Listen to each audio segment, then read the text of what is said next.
Your son doesn't belong at SeaWorld.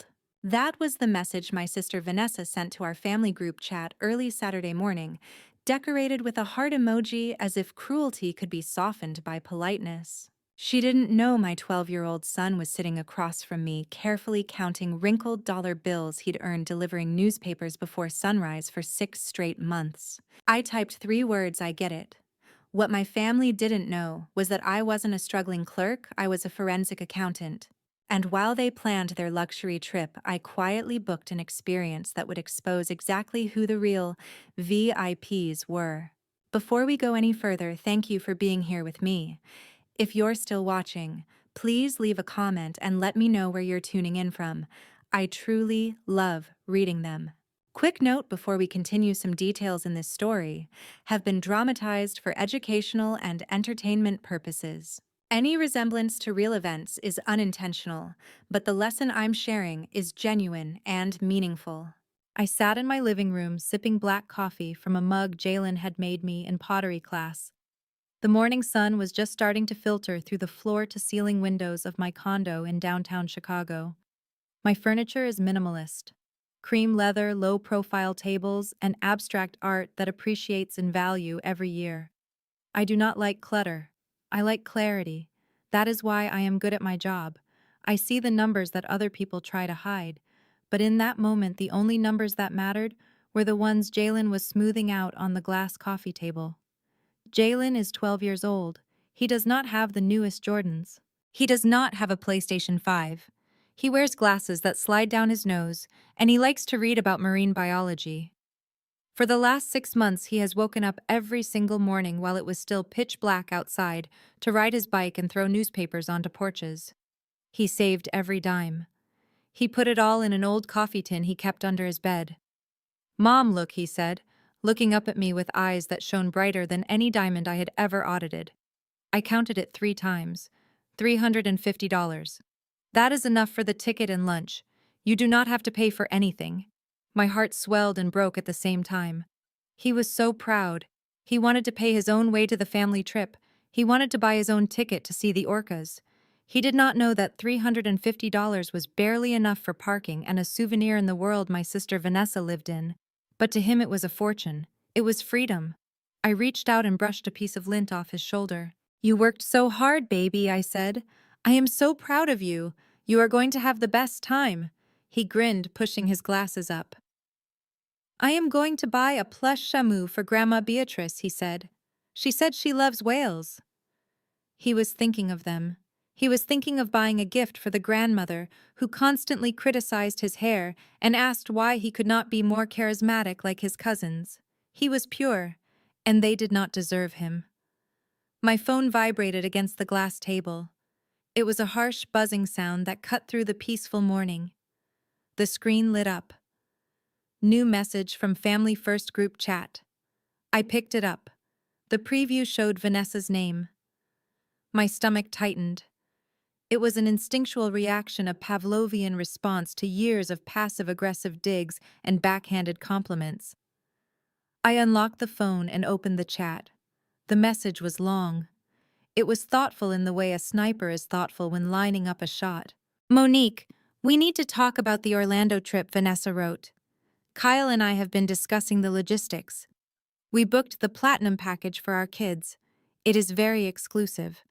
The other families coming are from Kyle's country club. To be honest, Jalen just won't fit in. He is a sweet kid, but he is a little rough around the edges. Our kids do not want to spend the whole trip explaining things to him or feeling embarrassed because he does not have the right gear. It is better if he sits this one out. Maybe you can take him to the public water park near your apartment instead." I stared at the words. Rough around the edges. She was talking about my son. She was talking about the boy who just offered to buy our mother a gift with his hard-earned money. She was calling him an embarrassment because he did not wear designer labels. I felt a cold fury rising in my chest. It started in my stomach and moved up to my throat like bile. I remembered last Christmas. I remembered Vanessa crying in my kitchen because she needed $2,000 for an emergency. She said it was for a medical bill. I gave it to her because that is what you do for family. 2 days later, she posted a photo on Instagram with a brand new Gucci bag. The caption read, "Blessed and highly favored." She was wearing my money on her arm while calling my son rough. I looked at Jalen. He was stacking the bills into neat piles, oblivious to the fact that his aunt had just tried to erase him from the family portrait. I knew in that moment that I was not going to argue. I was not going to beg. Arguing is for people who do not have power. Begging is for people who do not have options. I had both. I looked at the phone again. Kyle, her husband, had liked the message. My mother, Beatrice, had replied with a praying hands emoji. They were all in on it. They all agreed that Jalen was not good enough. They thought I was the broke single mom who needed their charity to tag along. They had no idea that I had just closed a case that netted my firm a $4 million bonus. They had no idea that the lease on Kyle's flashy SUV was co-signed by me 5 years ago when his credit score was in the trash. I typed my reply. I kept it simple. I kept it cold. I get it, I wrote. I watched the bubbles appear as they typed back. They sent hearts. They sent smiley faces. They thought I was agreeing to stay home. They thought I was accepting my place at the bottom of the totem pole. I put the phone down. I looked at Jalen. "Pack your bags, baby," I said, my voice steady. "We are going on a trip." He looked confused. "To the water park?" "No," I said, standing up and walking toward my home office. "We are going to Orlando. But we are not going with them. We are going to show them what real VIP looks like." I walked into my office and woke up my 3 monitors. The screens glowed with spreadsheets and bank ledgers. I was not just a mother anymore. I was the auditor. And I was about to conduct the most painful audit of their lives. My thumb hovered over the call icon on my phone screen. I could feel the heat radiating from my skin, a physical manifestation of the rage boiling in my blood. I did not text back. I needed to hear her say it. I needed to hear the audacity in her voice. I pressed the button. The phone rang twice before Vanessa picked up. "Hey, sis," she answered. Her voice was light, breathless, the way she sounded after her third mimosa. In the background, I could hear the distinct clatter of silverware against china and the low hum of a busy restaurant. They were at brunch. Of course they were at brunch. They were probably sitting on a patio somewhere spending money they did not have, judging people who actually worked for a living. "Vanessa," I said, keeping my voice dangerously low. "What do you mean Jalen does not fit in? He is your nephew. He is 12 years old. Since when does a child need to fit in to see a dolphin?" "Oh, Mon'nique, do not be so sensitive," she sighed, the ice in her glass tinkling as she moved the phone. "It is not personal. It is just logistics. Hold on, let me put you on speaker. Kyle wants to explain the situation to you. He explains it better than I do."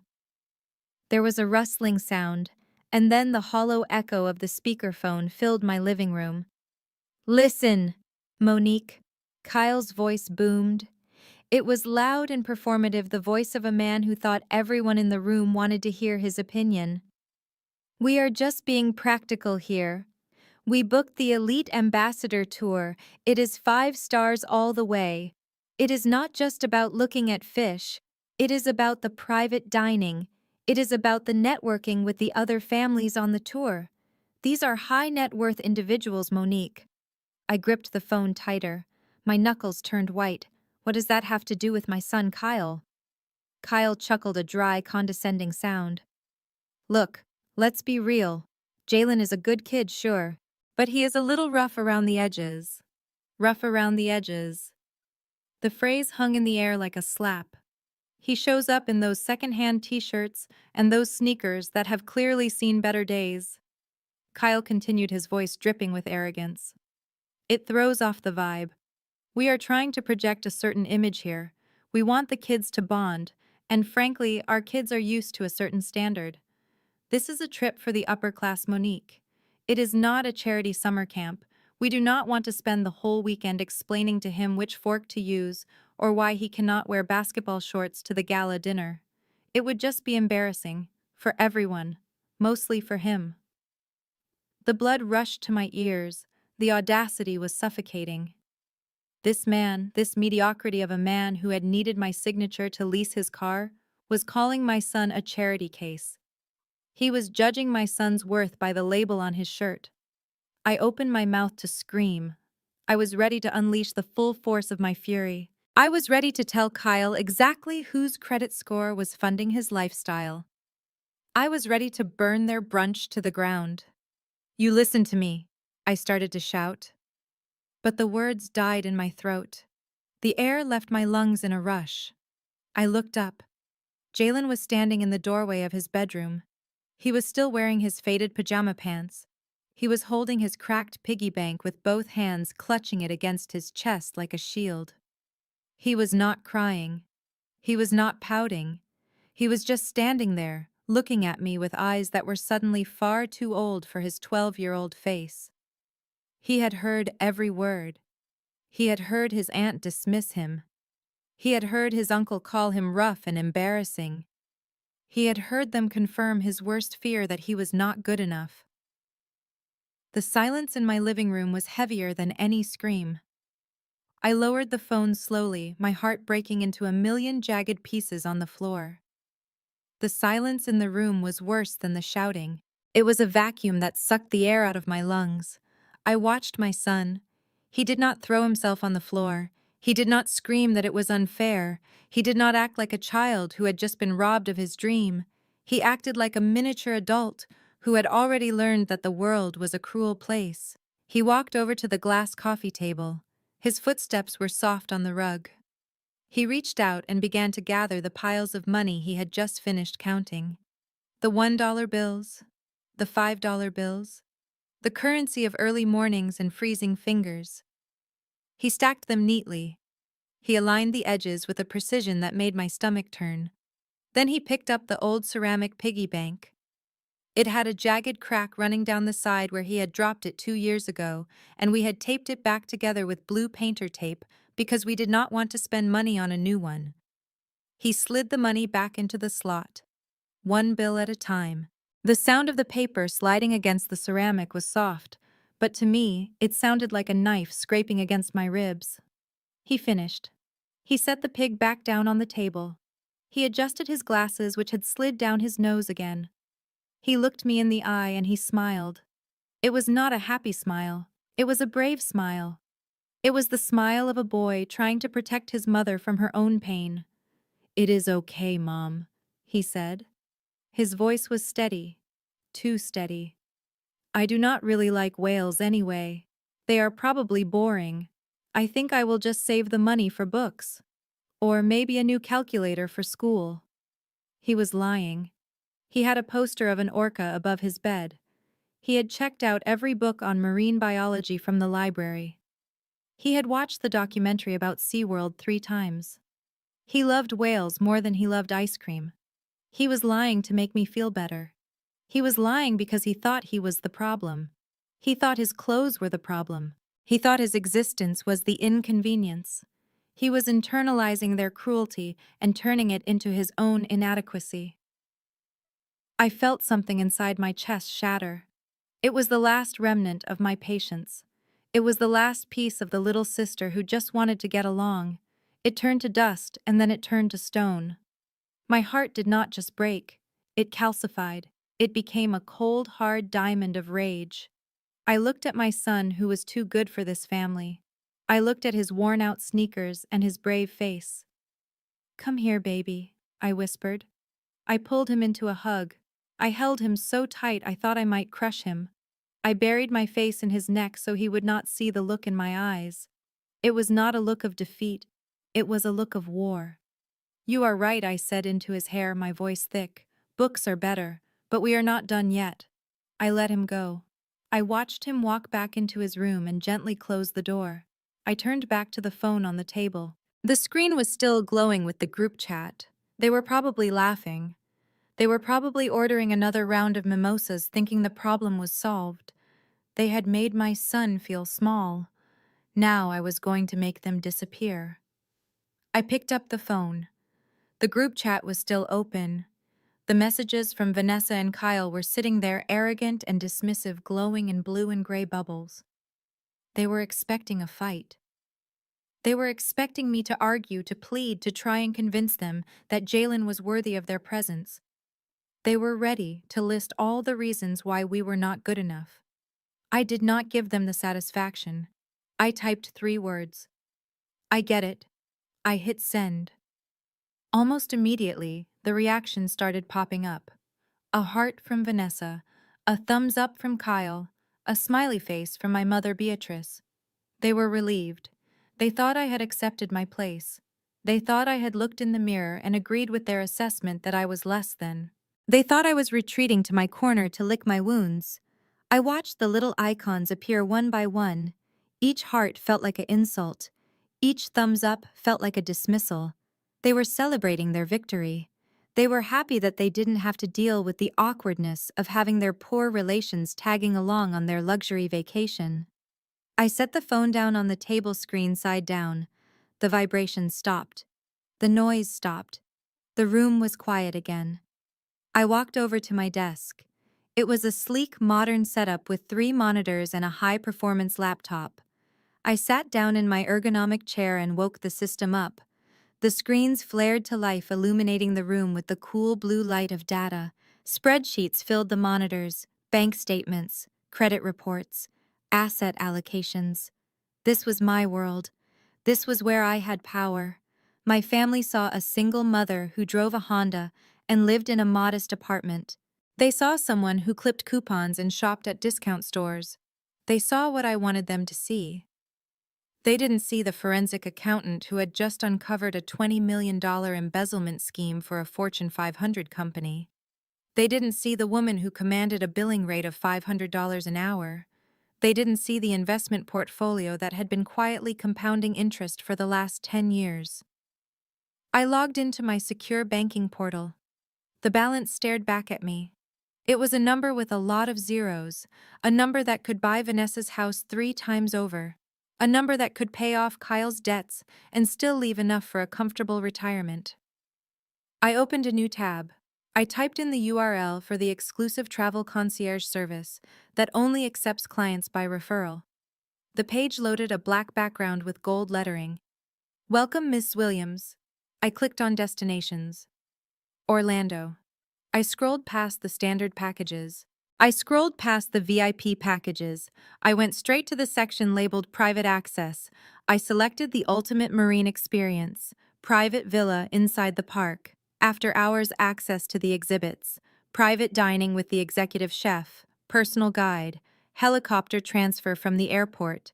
The price tag was $73,000. I didn't flinch. I didn't hesitate. I clicked Book Now. You think I am poor? I whispered to the empty room, my voice low and dangerous. You think Jalen is rough around the edges. I entered my payment information. The confirmation screen appeared. Fine. Let us see how you like the view from the cheap seats. I closed the laptop with a snap. The game was on, and I was playing to win. Sunday dinner at Deacon James and Mother Beatrice's house was never just a meal. It was a theatrical production of piety and pretension designed to convince the neighbors and the congregation that the family was blessed and highly favored. I pulled my 10-year-old Honda into the driveway, parking behind Kyle's leased BMW and my father's Cadillac that spent more time in the shop than on the road. I took a deep breath. I was walking into the lion's den, and I was intentionally wearing a lamb's costume. I walked up the front steps, passing the concrete lion statues that guarded the porch. My father had bought them at a yard sale and spray-painted them gold. They were chipping, peeling, revealing the gray concrete underneath. It was a perfect metaphor for everything that lived inside these walls. Inside, the air smelled of pot roast, lemon pledge polish, and heavy judgment. My parents lived in a museum of almost. The furniture in the formal living room was covered in thick, clear plastic runners. My mother claimed it was to preserve the investment for future generations. I knew it was because they could not afford to steam clean the velvet if someone spilled sweet tea. On the wall, a velvet painting of the Last Supper hung right next to a glass display case filled with my mother's handbag collection. Louis Vuitton, Chanel, Gucci. All of them fake. All of them bought from a trunk in a parking lot but displayed like holy relics next to the Messiah. Mother Beatrice met me at the door. She was wearing a hat that was too big for the room and a dress that was too tight for her comfort. She looked me up and down. Her eyes lingered on my plain gray t-shirt and dark jeans. She curled her lip in that familiar expression of disappointment that used to make me cry when I was a child. Mon'nique. She sighed, shaking her head, the feathers on her hat trembling. Is that what you are wearing to the Lord's table? You look like you just came from cleaning someone's house. We have guests coming. Kyle and Vanessa are here. You could have at least put on a blouse. You are embarrassing the family. I did not tell her that my t-shirt was cashmere and cost $400. I did not tell her that my jeans were raw Japanese denim that I had tailored in Milan. To Beatrice, if it did not have a logo the size of a dinner plate, it had no value. I was the poor daughter. The disappointment. The one who needed to be reminded of her place. I smiled. It was a small, tight smile that did not reach my eyes. I am sorry, Mama, I said, my voice meek. I have been working a lot. I did not have time to change. I just wanted to see everyone. She huffed and turned around, her heels clacking on the linoleum. Well, come in then, but sit at the end of the table near the kitchen door. We do not want you ruining the aesthetic in the family photos. Kyle is wearing his new suit. Try not to stand too close to him. I followed her in. I walked past the plastic-covered chairs and the counterfeit bags. I walked past the Bible that was open on the coffee table to a page about charity but never read. I was the spy in the house of cards. I was the only real thing in the room, and they were too blind to see it. I waited until everyone was seated. Kyle sat at the head of the table like a king on a throne. Vanessa sat next to him, preening in a dress that was 2 sizes too small. My father sat opposite Kyle, looking tired but proud, as if he had personally orchestrated this union of mediocrity. I sat at the far end near the kitchen door, just as I was told. The table was set with the good china, the plates with the gold rim that we were not allowed to touch when we were kids. There was roast chicken, collard greens, and macaroni and cheese. It smelled like home, but it felt like a battlefield. I cleared my throat. The sound was small, but it cut through the chatter about Kyle's golf game. Mama, I said, my voice quiet but steady. I wanted to talk about the trip. About Jalen. The table went silent. Forks stopped mid-air. Vanessa rolled her eyes so hard I thought they might get stuck. Kyle let out a loud, dramatic sigh and leaned back in his chair, crossing his arms over his chest. Here we go, Vanessa muttered, always making it about her. Beatrice set her fork down. She adjusted her hat, which was still on her head even though we were inside. She looked at me with that familiar mix of pity and annoyance. Mon'nique, honey, we already discussed this in the group chat, she said, her voice dripping with condescension. Why are you bringing it up now? We are trying to have a nice family dinner. Because he is your grandson, Mama, I said, my hands gripping the edge of the table. He heard everything. He heard Kyle call him rough. He was counting his money this morning. He saved $350 from delivering papers. He wanted to buy his own ticket. And you all decided he was not good enough to sit in the same section as you. Beatrice sighed again, a long, suffering sound that suggested I was the most unreasonable person on earth. She reached out and patted my hand, but her touch was cold. Baby, you are being emotional, she said. You need to look at the bigger picture. Your sister is married to a white man now. Kyle has a reputation to uphold. He has business partners on this trip, high-class people. We cannot have Jalen running around looking like he does. It is about presentation, Mon'nique. You know how people judge. She leaned in closer, her voice dropping to a conspiratorial whisper. Besides, do not be selfish. This is Vanessa's time to shine. She finally made it. She got out. We need to support her. Jalen will be fine. There is a public water park down the street from the hotel. The tickets are only $15. He can splash around there. It is more his speed anyway. He would probably be bored at the VIP dinner. They serve escargot honey. Jalen likes hot dogs. I looked at my mother. I looked at the woman who had taught me to pray, who had taught me to be proud of who I was. And I realized she did not believe any of it. She believed in status. She believed in appearances. She believed that lighter skin and a white husband were the only tickets out of her own insecurity. She was willing to sacrifice her grandson's dignity on the altar of Kyle's ego. $15, I repeated, my voice flat. You want my son to go to a $15 water park while you all eat escargot? Beatrice shrugged, picking up her fork. It is just water, Mon'nique. Wet is wet. Do not ruin dinner over it. Pass the cornbread.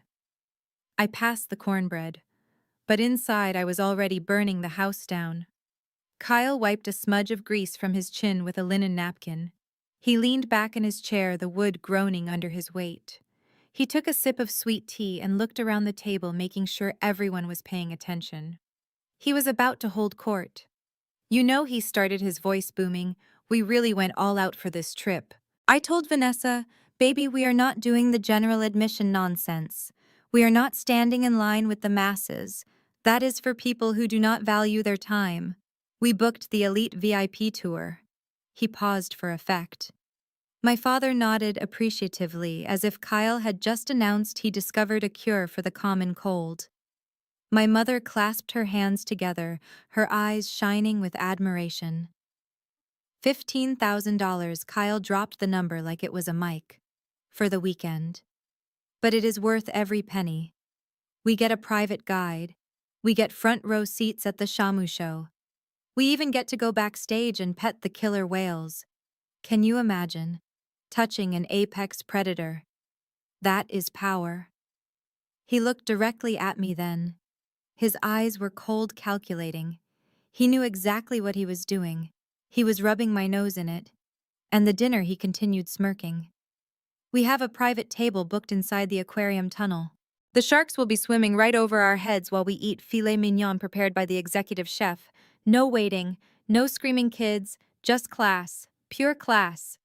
Vanessa giggled, reaching out to touch his arm. Oh, Kyle, you spoil us. It is going to be like a dream. It is not spoiling, babe. Kyle corrected her, puffing out his chest.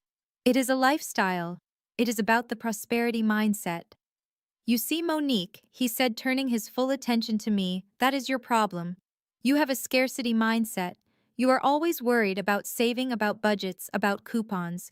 You think small, so you stay small. I gripped my fork so hard my knuckles turned white. I wanted to tell him that my scarcity mindset was the only reason he had a car to drive to this dinner. I wanted to tell him that his prosperity was funded by my signature.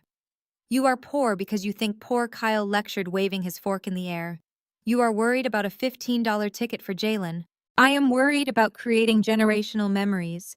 That is the difference between us. That is why we are going VIP, and you are... Well, you are you. You have to spend money to make money, Mon'nique. You have to project success to attract success. Jalen needs to learn that. Maybe if he saw how the other half lives, he would be inspired to do better than delivering papers for pennies. Beatrice nodded vigorously. Amen, Kyle. That is what I always say. You have to manifest your blessings. Mon'nique just doesn't understand how the world works. She likes being a martyr. I looked at Kyle. I looked at his cheap suit that didn't fit quite right in the shoulders.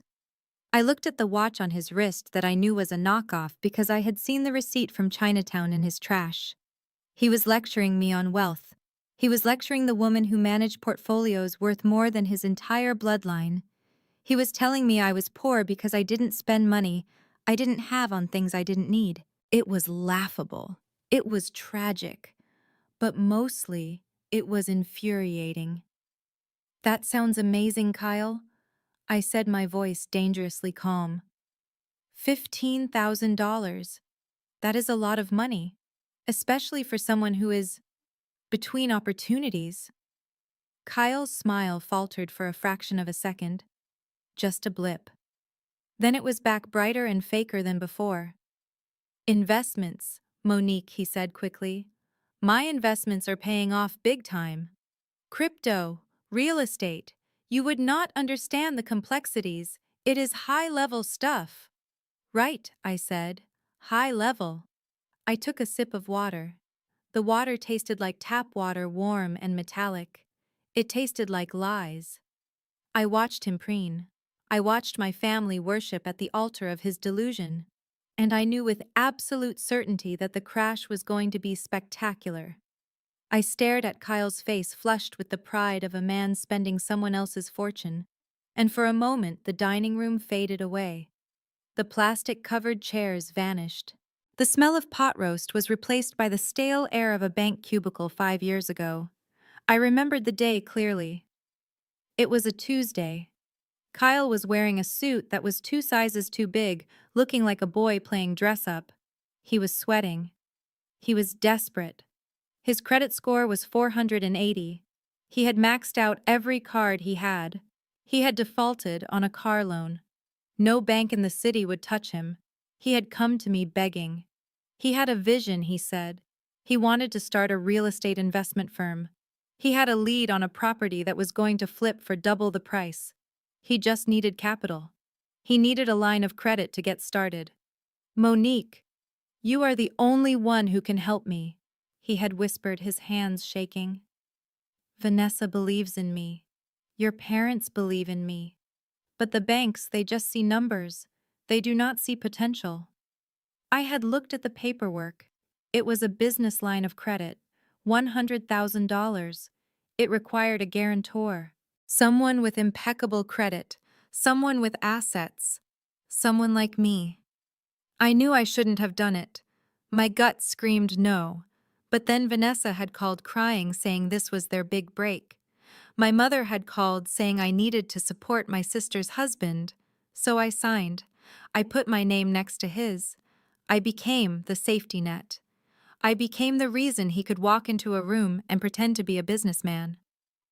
I remembered the look on the loan officer's face. He had looked at me, then at Kyle, then back at me. He knew. He knew I was the only thing standing between Kyle and bankruptcy. Now 5 years later, I was sitting across from the man I had saved, listening to him call me poor. Listening to him lecture me on mindset. He had used that credit line not for real estate but for lifestyle. He had leased cars. He had bought clothes. He had paid for dinners just like this one. He had built a facade of wealth on a foundation of my creditworthiness. And he had never paid it off. He made the minimum payments just enough to keep the wolves at bay, just enough to keep my credit score from tanking. But the principle remained, a $100,000 anchor dragging behind him. I looked at him now, gesturing with his fork, talking about high-level investments. He didn't know that I monitored that account every month. He didn't know that I saw every transaction, every steak dinner, every golf outing, every lie. He thought he was a genius. He thought he had outsmarted the system. He had no idea that the system was sitting right across from him eating cornbread and plotting his demise. He wasn't investing. He was embezzling. And he was doing it with my permission. Permission that was about to be revoked. I blinked and the bank cubicle disappeared. I was back in my parents' dining room. Kyle was still talking. Vanessa was still gazing at him with adoration. My mother was still nodding in agreement. They were all living in a fantasy world. A world where Kyle was a king and I was a peasant. But kings fall, and peasants revolt. I took a deep breath. The anger that had been hot and sharp was cooling, now hardening into something solid and unbreakable. I looked at Kyle, and I didn't see a brother-in-law anymore. I saw a liability. And as any good accountant knows, liabilities must be liquidated. I set my fork down with a soft clink that echoed in the brief silence after Kyle's speech. I looked him dead in the eye. I kept my face neutral, a mask of polite curiosity. Kyle, that sounds incredibly expensive. I said, my voice soft but clear. $15,000 for a weekend trip. Where did you get that kind of cash right now? I thought the market was volatile. The room went quiet. It was the kind of quiet that happens when someone asks a question everyone is thinking, but no one dares to say. Kyle stiffened, his fork hovered halfway to his mouth. He cleared his throat. Well, Mon'nique, you have to understand leverage. When you operate at my level, cash flow is fluid. It is not about having money in a savings account, earning 0.1% interest like you do. It is about moving capital. It is about liquidity. Liquidity, I repeated, tasting the word. So you have $15,000 in liquid assets right now. Vanessa let out a sharp laugh. It was a cruel sound like glass breaking. Oh, Mon'nique, she said, shaking her head, her earrings jingling. You sound so jealous. Do not worry about our finances. We are doing just fine. Better than fine, actually. We made some smart moves last quarter. Crypto, tech stocks, things that a 9-to-5 worker like you would not understand. You are so focused on your little paycheck, you cannot see the big picture. She reached out and patted my hand, her touch patronizing. It is investment income, honey. Passive income. We make money while we sleep. You should try it sometime instead of slaving away at a desk all day for pennies. I looked at her. I looked at the purse she was so proud of, the one I knew was a knockoff because the stitching was uneven. I looked at the way she looked at me with pity in her eyes. Passive income, I said. Interesting. My father, Deacon James, chimed in. He wiped his mouth with his napkin and nodded solemnly. Your sister is right, Mon'nique. You could learn a lot from Kyle. He has vision. He takes risks. That is how you build wealth. You play it too safe. You are always saving, always worrying. It is not healthy. You need to have faith. God blesses those who step out in faith. Step out in faith. Is that what they called it? Is that what they called using my credit line to fund a luxury vacation while my son counted dollar bills? Do not be envious of your sister's blessings, Mon'nique. My father continued, his voice taking on the cadence of a sermon. Jealousy is a sin. You should be happy for them. You should be asking Kyle for advice, not questioning his pockets. Maybe if you listened to him, you would not have to live in that small apartment. Maybe you could afford to take Jalen somewhere nice for once. The audacity was breathtaking. It was a masterpiece of delusion. They were sitting there eating the food I probably paid for in a roundabout way, telling me I was poor because I didn't steal. They were lecturing me on finance. Me, the woman who audited billionaires for breakfast. I felt a smile tugging at the corner of my mouth. It wasn't a happy smile. It was the smile of a predator who just realized the prey is limping. You are right, Daddy, I said. I should listen more. I should learn about this leverage. Kyle beamed. He puffed out his chest. Anytime, Mon'nique. I am happy to mentor you. Maybe we can sit down after the trip and look at your portfolio. I can probably help you restructure some things. Get you better returns. That would be great, Kyle, I said. I would love to see how you manage your assets. I picked up my water glass and took a sip. The water was still warm, but my blood was ice cold. I had all the confirmation I needed. They didn't have the money. They never had the money. They were spending my money. And they were about to find out what happens when the bank forecloses. I stood up. The chair legs scraped against the floor, a harsh sound in the room filled with the clinking of silverware and self-congratulatory laughter. I looked down at my plate. The roast chicken was untouched. The collard greens were cold. I hadn't taken a single bite. My stomach was churning with a mixture of disgust and adrenaline, a cocktail I had become all too familiar with over the years. I didn't argue. I didn't defend myself. Arguing with them was like trying to explain quantum physics to a goldfish. They lived in a different reality, a reality funded by my silence and my signature. Well, I said, smoothing down my cashmere t-shirt, I should get going. I have a lot of work to do this week. Vanessa looked up from her plate, a piece of chicken suspended on her fork.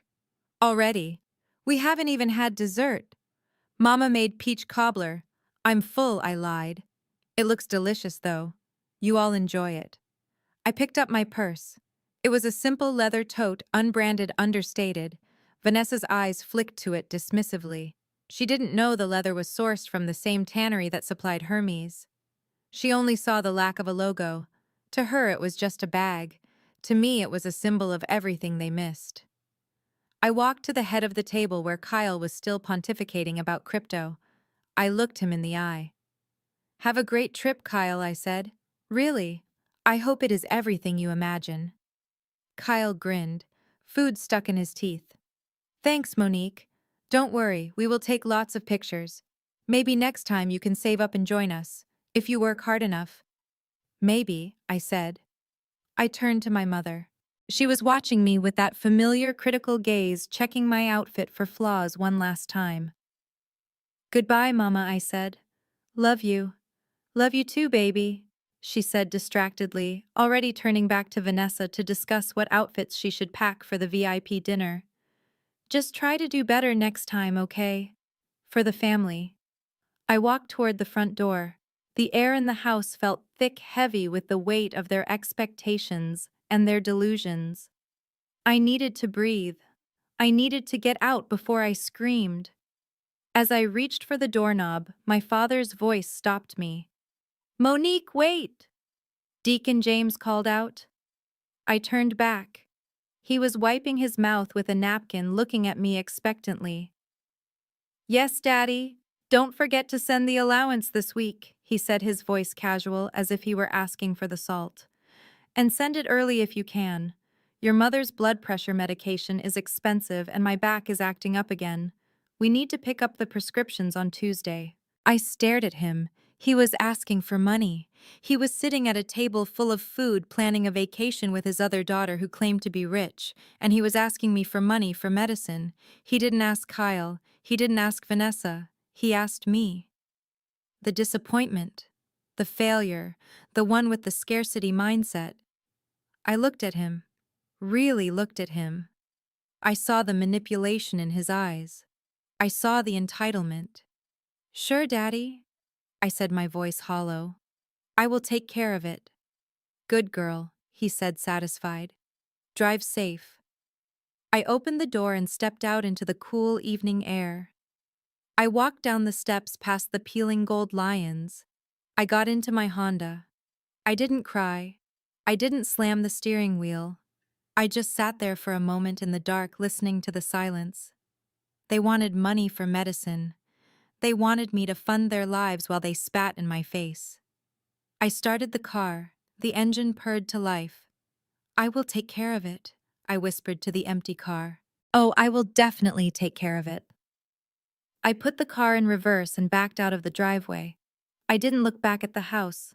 I looked forward, to Monday morning, to my office, to the truth. Monday morning arrived with the cold precision of a balanced ledger. I drove into the underground parking garage of the Sterling Tower, located in the heart of the financial district. I parked my 10-year-old Honda in my reserved spot, right next to a row of gleaming Porsches and Teslas. The valet nodded at me with the kind of deference that is not bought with tips but earned through power. He knew the Honda was a costume. He knew the woman stepping out of it was not a struggling single mother, but a force of nature. I walked through the lobby. The air was cool and smelled of expensive coffee and ambition. I did not stop at the security desk to sign in. I did not wait in line with the analysts and the junior associates. I pulled a black keycard from my purse. It was heavy and sleek. I swiped it at the turnstile and the light flashed green. I walked straight to the elevator bank marked Executive Access. The doors slid open silently. I stepped inside and pressed the button for the 40th floor. My ears popped as the elevator ascended, leaving the noise of the city far below. When the doors opened, I stepped onto plush carpet that cost more per square yard than my parents' living room set. The reception area was quiet. The receptionist, a young man named David, looked up and smiled. "Good morning, Ms. Williams," he said. "Your coffee is on your desk, and the boardroom is prepped for the 10 o'clock. "Thank you, David," I said, not breaking stride. "Cancel the 10 o'clock. Clear my schedule for the morning. I have a personal audit to conduct." I walked down the hallway past the glass-walled offices of the junior partners. I reached the end of the hall, the corner office. The door was heavy frosted glass. Etched into the surface in elegant silver letters was my name. Mon'nique Williams, senior partner. My family thought I filed papers. They thought I answered phones and fetched dry cleaning for important men in suits. They had no idea that I was the important person in the suit. They had no idea that companies paid me thousands of dollars an hour to find the money their executives tried to steal. I was a forensic accountant. I was a bloodhound with a calculator. I pushed the door open. The office was flooded with light. Floor-to-ceiling windows offered a panoramic view of the skyline. But I did not look at the view. I looked at my desk. It was a command center. I sat down in my leather chair. It molded to my back perfectly. I pressed a single button, and my workstation roared to life. Three 30-inch high-definition monitors illuminated the room. They glowed with the blue light of potential. I cracked my knuckles. The sound was sharp in the quiet room. I was not Mon'nique the sister. I was not Mon'nique the daughter who could not do anything right. I was the auditor. And I was about to open a case file on the people who shared my DNA. I logged into the secure server. My fingers flew across the keyboard. I pulled up the banking interface. It was time to see exactly how much my silence had cost me. It was time to see the truth hidden in the numbers. I took a sip of the coffee David had left for me. It was hot and bitter, just the way I liked it. "Let us see what you have been hiding, Kyle," I whispered to the screens. The hunt was on. The interface for the private banking portal was not flashy. It was stark utilitarian and designed for people who understood that real money did not need graphics. It needed security. I typed in my username. It was not Mon'nique Williams. It was a string of alphanumeric characters known only to me and the bank's mainframe. I entered my password. It was 20 characters long, a chaotic jumble of symbols that I had memorized like a prayer. The system prompted me for a two-factor authentication code. I pulled my phone from my purse and waited for the text. 6 digits. The keys to the kingdom. I typed them in. Access granted. The screen refreshed. A dashboard appeared filled with accounts balances and transaction histories. These were not my personal accounts. These were the liabilities. These were the debts I had underwritten, the loans I had secured, the financial mistakes I had cleaned up for years. I navigated to the section labeled Third-Party Liabilities. There it was. The business line of credit for Kyle's real estate venture. Venture was a generous word. It implied activity. It implied risk and reward. What I saw on the screen was not a venture. It was a parasite. I clicked on the account number. The transaction history expanded, a long list of dates, merchants, and amounts. I scrolled down, my eyes scanning the data with the detached precision of a surgeon looking for a tumor. I expected to see charges for lumber contractors' permits. I expected to see the mundane expenses of flipping houses. That was the story Kyle had sold me 5 years ago. That was the dream I had invested in. Instead, I saw a lifestyle. Target, Best Buy, the Apple Store, a recurring subscription to a premium golf channel, charges for gas at stations nowhere near any construction site. My heart rate remained steady. This was not surprising. It was disappointing, yes, but predictable. Kyle was a small man with big appetites. Then I saw the recent activity. The transactions from the last 48 hours. The numbers jumped out at me, bold and undeniable. $15,000. One transaction. The merchant name was not a supplier. It was not a title company. It was SeaWorld Parks and Entertainment, VIP concierge services. I stared at the line item. I blinked, half expecting it to change, to resolve into something justifiable. But the pixels did not move. $15,000. He had charged the entire trip to the business card. The card I had co-signed. The card that was supposed to be for emergency capital and operational expenses. He had stood in my parents' dining room, puffed out his chest, and bragged about his prosperity mindset.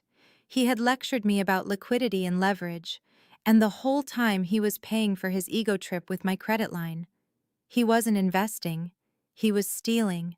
He was using my name, my reputation, my financial stability to treat my sister and her children to a luxury vacation while telling my son he wasn't good enough to come along. He was laughing at me while picking my pocket. I felt a coldness spread through my chest. It wasn't anger anymore. Anger is hot. Anger is messy. This was clarity. This was the moment the fog lifted and I saw the landscape for what it truly was. I wasn't a family member to them. I was a resource, a line item on their budget, a silent partner in their delusion. I clicked on the transaction details. The timestamp was Friday 4 p.m., just hours before he sent that text message. Just hours before he decided Jalen was too rough for his elite experience. He had booked the trip on my dime and then excluded my son from enjoying it. The audacity was almost impressive. It was a level of narcissism so pure it should be studied in a lab. I took a deep breath. The air in my office felt thin, sharp. I looked at the screen. I looked at the name on the account, Kyle Johnson, and right below it, in smaller font, guarantor, Mon'nique Williams. He thought that name was his shield. He thought it was his golden ticket. He didn't realize it was actually the sword hanging over his head. And the thread was about to snap. I stared at the screen until the numbers blurred into a single line of green text against the black background. Transaction ID 492 Alpha. Merchant SeaWorld Parks and Entertainment. Amount $15,000. The date stamp was Friday at 4:45 in the afternoon. The timestamp was important. It was exactly 3 hours before Kyle sent the text message telling me my son did not fit in. It was 3 hours before he decided that Jalen was too rough around the edges to be seen with his children. He had booked the trip first. He had secured the luxury. He had locked in the private dining and the backstage passes, and he had done it all using the business line of credit that I guaranteed.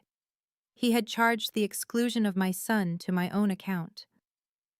I felt a laugh bubbling up in my throat, but it was a dry, humorless sound. It was the laugh of someone who realizes the joke is on them, but they are the only one who understands the punchline. Kyle had stood in my parents' dining room and lectured me about the prosperity mindset. He had told me I was poor because I thought small. He had bragged about his liquidity. Now I saw his liquidity. It was my credit score. He was not a real estate mogul. He was a parasite. He was siphoning off the equity of my reputation to fund a lifestyle he could not earn. I scrolled down the list of transactions. It did not stop at SeaWorld. There was a charge from last week, $4,000 at a luxury boutique in Phipps Plaza. The merchant code was for leather goods. Chanel. I remembered Vanessa posting a photo of a new bag on Instagram last Tuesday. Caption: hubby spoiled me today. Blessed. She was wearing a bag bought with credit I secured for lumber and drywall. There was another charge. $2,000 at a watch dealer in the Diamond District. Rolex. That was the watch on his wrist, the one he flashed while cutting his steak. He bought a counterfeit watch with a business loan to impress people who did not care about him. He was building a monument to his own ego, and he was using my financial foundation to do it. I leaned back in my chair. The leather creaked. The office was silent, but inside my head it was a courtroom. This was not just bad manners. This was not just family drama. This was misappropriation of funds. This was fraud. He had signed a contract stating that this line of credit was solely for business expenses related to property acquisition and renovation. A VIP tour to SeaWorld was not renovation. A Chanel bag was not acquisition. He had broken the contract. He had broken the law. And he had done it with a smile on his face, thinking I was too stupid or too passive to check. He thought I was just Mon'nique, the sister who filed papers. He forgot that I was Mon'nique, the partner who tracked down millions in hidden assets for a living. He had handed me the weapon I needed to destroy him. I looked at the transaction again. $15,000. That money could have funded Jalen's college fund. It could have bought him a car when he turned 16. It could have been invested in a legitimate asset. Instead, it was going to be used to pet a whale while my son sat at home. No, I whispered to the screen. Not today, not ever again. I took a screenshot. I saved it to a secure folder labeled Evidence. Then I opened the next tab. I needed to see how deep the rot went. I needed to check the account I had set up for my parents. If Kyle was eating from my plate, I had a sinking feeling my parents were picking at the crumbs. I closed the tab with Kyle's fraudulent vacation spending. My hand was steady, but my stomach was churning. It was one thing for my brother-in-law to be a thief. I always knew he was a grifter. It was expected. But the next tab was the one I was dreading. It was the account labeled Emergency Medical Fund. I had set this account up 3 years ago after my father had a scare with his heart. I put $2,000 into it every single month automatically. It was their safety net. It was for copays. It was for prescriptions. It was for the day when age finally caught up with them and they needed care that Medicare did not cover. I had given my mother access to it for emergencies only. I trusted her. She was my mother. She was the woman who quoted scripture and wore hats to church. I clicked the tab.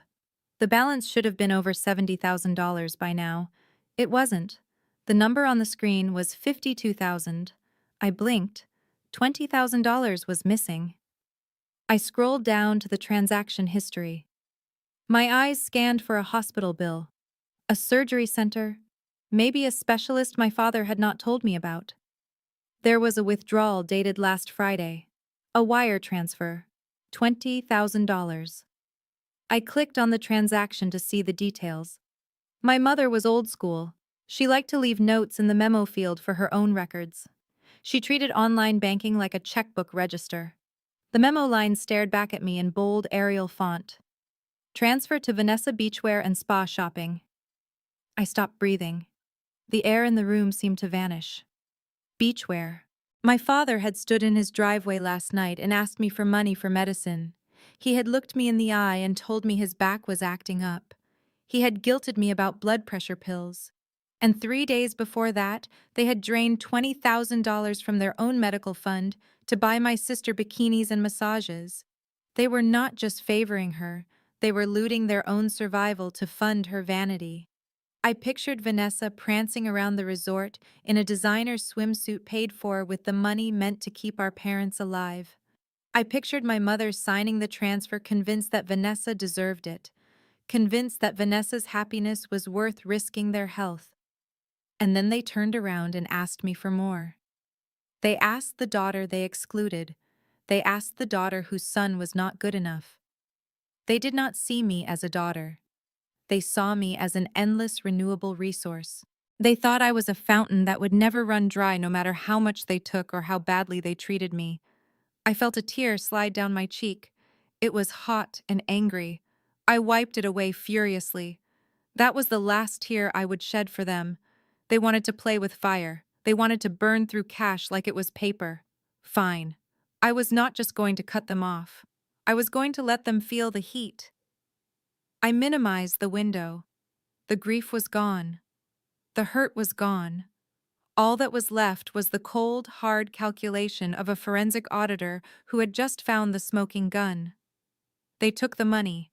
Now they were going to pay the price. I stared at the transaction history until the words burned into my retina. $20,000. Gone. Evaporated into the ether of luxury retail and spa treatments. The money I had meticulously saved for their old age, for the inevitable decline, for the safety net they would desperately need, was now funding a shopping spree for the daughter who had never saved a dime in her life. My anger shifted. It wasn't the hot, explosive rage that makes you scream. It was something deeper, something quieter. It was the temperature of deep space. Absolute zero. It was the kind of fury that sharpens your focus and slows your heartbeat. I realized then that my father didn't need medicine. His back wasn't acting up because of age. It was acting up because he was carrying the weight of his own lies. He had looked me in the eye and begged for money for pills, knowing full well that they had just blown 20 grand on bikinis. They weren't just irresponsible, they were predators. And I was the prey.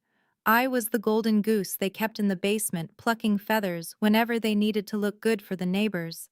They didn't love me, they loved my utility. They loved that I was reliable, that I was guilt-ridden, that I was always there to clean up the mess. Well, the maid was quitting. I picked up my office phone. I didn't tremble. My hand was steady as a rock. I dialed my executive assistant's extension. David picked up on the first ring. Yes, Ms. Williams. Cancel everything. David, I said, my voice flat and monotone. The merger meeting, the audit review, the lunch with the partners. Clear the calendar for the rest of the week. There was a pause on the line. Is everything all right, Ms. Williams? Is there a family emergency? Yes, David, I said, staring at the screen where the theft was laid out in black and white. There is a family emergency. I have a personal case I need to handle. A liquidation event. I understood. I'll clear the schedule. Do you need me to book travel? Not yet, David. But keep the helicopter service on standby. I might need a lift to Orlando. I hung up. I looked around my office. It was a fortress of solitude and success. I had built this. I had earned every inch of this view, and I had let them make me feel small. I had let them treat me like an ATM with a pulse. No more. I wasn't just going to cut them off. I was going to surgically remove them from my financial life. I was going to extract every penny of leverage they had over me. I was going to audit their entire existence. I opened a new document on my computer. I typed a header in bold letters. Operation Liquidation. Step 1, Legal Counsel. Step 2, Asset Freeze. Step 3, the Confrontation. I wasn't going to yell. I wasn't going to cry. I was going to execute. I picked up my cell phone. I scrolled to the contact for Mr. Sterling, my personal attorney.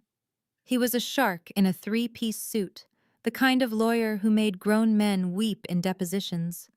It was time to unleash the shark. I dialed Mr. Sterling's private number. He answered on the second ring, his voice smooth and dangerous like a loaded gun wrapped in velvet. Mon'nique, he said. To what do I owe the pleasure? It is not often you call me on a Monday morning. Usually you handle the bodies yourself. I need you to draft a document, Sterling, I said, skipping the pleasantries. A notice of immediate guarantor withdrawal. Effective immediately. There was a pause on the line. I could hear the rustle of papers in the background. Who is the target? Sterling asked, his tone sharpening. Kyle Johnson, I said. My brother-in-law. The business line of credit for his real estate LLC. The one I co-signed 5 years ago. Sterling whistled low and impressed. That is a big trigger to pull, Mon'nique. You know what that does to his credit? It nukes it. It is a financial death sentence. Are you sure you want to go nuclear? I am sure, I said. I want you to cite breach of contract, specifically misuse of funds. I have the transaction records. He is using capital for personal luxury expenses, vacations, designer goods. It is embezzlement, Sterling. Plain and simple. I heard the smile in his voice before I saw it. I love it when you talk like that. Sending the draft over now? Do you want me to file it with the bank immediately? Not yet, I said. I want it loaded in the chamber. I want it ready to fire. But I do not want to pull the trigger until Saturday. Saturday, Sterling asked. Why Saturday? Because that is when they check in, I said. That is when they walk up to the front desk of the hotel thinking they are royalty. That is when they hand over the credit card. I want the card to decline the moment it touches the reader. I want them to be standing in the lobby, surrounded by their high-class friends when the floor drops out from under them. You are cold, Mon'nique Sterling laughed. Remind me never to cross you. Just draft the letter, Sterling, and make sure it is airtight. I want the acceleration clause highlighted. I want him to know that the moment that card declines, the full balance is due. All of it. Consider it done, Sterling said. Anything else? Yes, I said. Prepare a second document, a demand letter for the $20,000 my parents stole from the medical fund. I want that ready to go too. If they want to play games, I'm going to clear the board. Understood. I will have everything in your inbox within the hour. Happy hunting, Mon'nique. I hung up the phone. I looked at the calendar on my desk. 5 days. 5 days until Saturday. 5 days to let them think they had won. 5 days to let them dig their hole a little deeper. I felt a thrill of anticipation. It was not joy. It was the satisfaction of a trap well set. They thought they were going on a vacation. They had no idea they were walking into an ambush. I opened my email client. The draft from Sterling was sitting in my inbox, gleaming like a polished dagger. Notice of immediate guarantor withdrawal. The language was perfect, legal cold, and absolutely devastating. It cited the misuse of funds clause. It referenced the unauthorized transactions. It triggered the acceleration clause, which meant the entire $100,000 balance was due immediately upon receipt. I saved the document as a PDF. Then I logged back into the banking portal. I navigated to the notification settings for the business line of credit. I found the option for account suspension. Usually you would click suspend immediately. But I did not want immediate. Immediate was too kind. Immediate would give them time to scramble. Immediate would let them make excuses and find another way to pay before they even left the house. I wanted them to feel safe. I wanted them to pack their bags.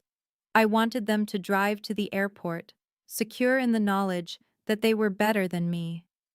I wanted them to walk into that hotel lobby smelling of expensive perfume and entitlement. I wanted the fall to be from the highest possible height. Before I reveal what I did next, I want to hear from you. Comment support if you agree with my decision. Comment disagree if you think there was a better way. Please note the next section contains fictional elements used for narrative purposes. If you don't wish to continue, you can stop the video here. I opened the Scheduled Tasks menu. I created a new task. Action Suspend Credit Line. Reason Fraudulent Activity. Guarantor Withdrawal. Scheduled date Saturday, May 20th. Scheduled time 12 o'clock p.m. Eastern Standard Time. 12 o'clock. Check-in time. At exactly noon, Kyle would be standing at the front desk. He would be handing over the card with a flourish. He would be smiling at the receptionist, expecting her to be impressed by his status. And at exactly noon, the system would execute my command. The card would die, the account would lock, the red flags would go up, and the email from Sterling would hit the bank's legal department at the same second. It was perfect. It was a synchronized demolition. I clicked confirm. The screen flashed green. Task scheduled. I leaned back in my chair and watched the cursor blink. I felt a strange sense of calm. It was the calm of a sniper who has already pulled the trigger and is just waiting for the bullet to land. They wanted a VIP experience. They wanted to feel special. Well, I was going to give them a customized experience they would never forget. I was not just cutting them off. I was letting them walk the plank. And I was going to be there to watch them splash. Now for the second part of the plan, the upgrade. If they were going to be humiliated, I needed to be elevated. I needed to show them not just what they had lost, but what they could never have. I picked up my phone again. It was time to call in a favor. A big one. I scrolled through my contacts until I found the name I was looking for. Mr. Zhao. He was a billionaire tech mogul. I had saved him $50 million in a divorce settlement last year by finding offshore accounts his ex-wife had hidden. He owed me, and he liked to pay his debts. I pressed call. It was time to show my son what real power looked like. I scrolled through my contact list until I found the entry. Zhao Private. I hesitated for a split second. Calling in a favor from a man like Mr. Zhao was not something you did lightly. He operated in a stratosphere of wealth where favors were currency and the exchange rate was steep. But then I thought of Jalen's face when he put his money away. I thought of Kyle's smug grin. I pressed call. The phone rang once. Then a voice answered, smooth and cultured, with just a hint of a Mandarin accent. Ms. Williams, to what do I owe the pleasure? I hope you have not found another $50 million missing from my accounts. Mr. Zhao, I said, leaning back in my chair. No missing money today. Just a personal request. I need to access something that is not on the menu. I could hear the smile in his voice. You know I enjoy the impossible, Mon'nique. What do you need? I need a private buyout at SeaWorld Orlando, I said. Not the VIP tour, not the skip the line pass. I want the park. Or at least a significant portion of it. I want the presidential villa inside the park. I want the underwater dining room reserved for a private party of 2, and I want it for this weekend. There was a pause. SeaWorld. That is, unexpected. Usually my clients ask for islands in the Caribbean or tables at impossible restaurants in Paris. You want to see Shamu. My son wants to see Shamu, I corrected. And I want to show my family what real access looks like. They think they are VIPs, Mr. Zhao. I want to show them they are just tourists. Ah, revenge, Zhao chuckled. A dish best served with exclusivity. I like it. The private buyout package is usually reserved for Saudi princes and tech founders who want to rent the park for their children's birthdays. It costs $73,000 for 48 hours. Are you prepared for that? I have the liquidity, I said, using Kyle's favorite word against him. Can you make the call? Consider it done, Zhao said. I am friends with the chairman of the board. I will have his personal assistant contact you within the hour to finalize the details. Do you need anything else? Transportation, perhaps? A car from the airport would be nice, I said. Something understated but undeniable. I will send the Maybach, Zhao said. Enjoy your trip, Mon'nique, and give my regards to your family. I have a feeling they are going to need them. Thank you, Mr. Zhao. I hung up the phone. My hands were shaking slightly, not from fear, but from adrenaline. $73,000. It was an obscene amount of money. It was more than my parents' house was worth. But it wasn't just about the money. It was about the message. I looked at the clock. It was time to go home. It was time to tell Jalen to pack his bags. We weren't just going to Orlando. We were going to war. And we were going to arrive in style. I left the office at 3 in the afternoon. I walked out of the building with a spring in my step that hadn't been there in years. I drove home singing along to the radio.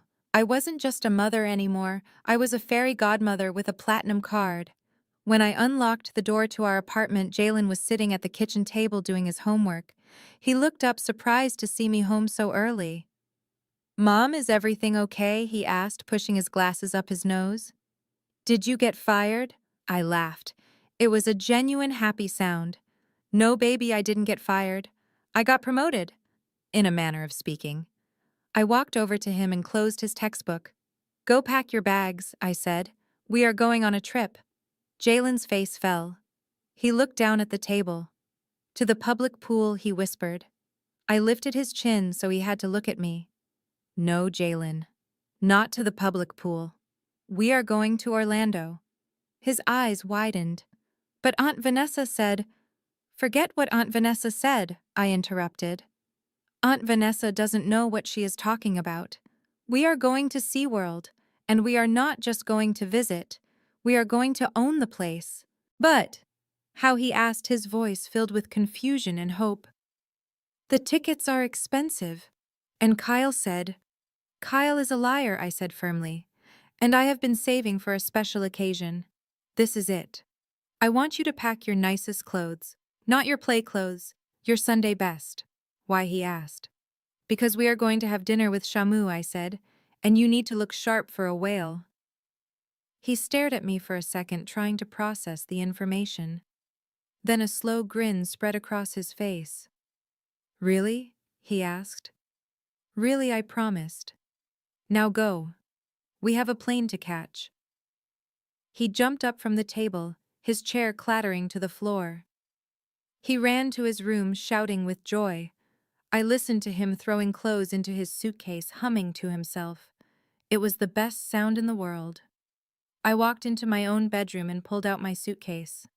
I didn't pack my usual practical clothes. I packed the silk dresses I had bought in Paris. I packed the heels I never wore because they were too fancy for the office. I packed the diamond earrings I had bought myself for my 30th birthday. I wasn't going to look like the poor relation. I was going to look like the woman who signed the checks. I was going to look like the boss. And when my family saw me, they were going to know that they had made a very, very big mistake. We skipped the outlet malls. We drove past the department stores with their sale signs and their fluorescent lighting. I took Jalen to the Oak Street district, where the sidewalks are heated in the winter and the security guards wear suits that cost more than my car. Vanessa and Kyle thought wealth was about volume. They thought it was about how big the logo was on your chest. If you could not read the brand from across the street, they did not want it. That is the philosophy of the broke and the insecure. I wanted to teach Jalen the philosophy of the truly powerful. Quiet luxury. We walked into a boutique that had no name on the door, just a small brass number. Inside it smelled of cedar and old leather. There were no racks of clothes. There were just bolts of fabric and a man named Giuseppe, who looked like he had been tailoring suits since the Renaissance. He did not look at Jalen's worn-out sneakers with judgment. He looked at him with potential. Madam Williams, Giuseppe said, bowing slightly. Is this the young gentleman? This is Jalen, I said, placing a hand on my son's shoulder. He has a dinner date with a whale. He needs to look the part. Jalen looked nervous. He was used to clothes from the clearance bin. He was used to shirts that were too big, so he could grow into them. He stood stiffly as Giuseppe measured his shoulders, his arms, his inseam. Relax, young man, Giuseppe said, his voice kind. The fabric must flow with you. It must be a second skin. He brought out the fabric. It was not stiff polyester. It was Italian linen in a soft cream color. It was breathable and light, perfect for the Florida heat. It was the kind of fabric that whispered money rather than shouted it. I watched as Jalen put on the sample jacket. It was just a fitting shell, but already the transformation was happening. He stood a little straighter. He pushed his glasses up his nose, not with nervousness, but with precision. We are not doing a tie, I told Giuseppe. Open collar, relaxed. He is a child on vacation, not a lawyer in court. And for the feet, Giuseppe asked.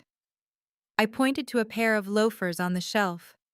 Hand-stitched leather, soft as butter, no logo, no gold buckle, just craftsmanship.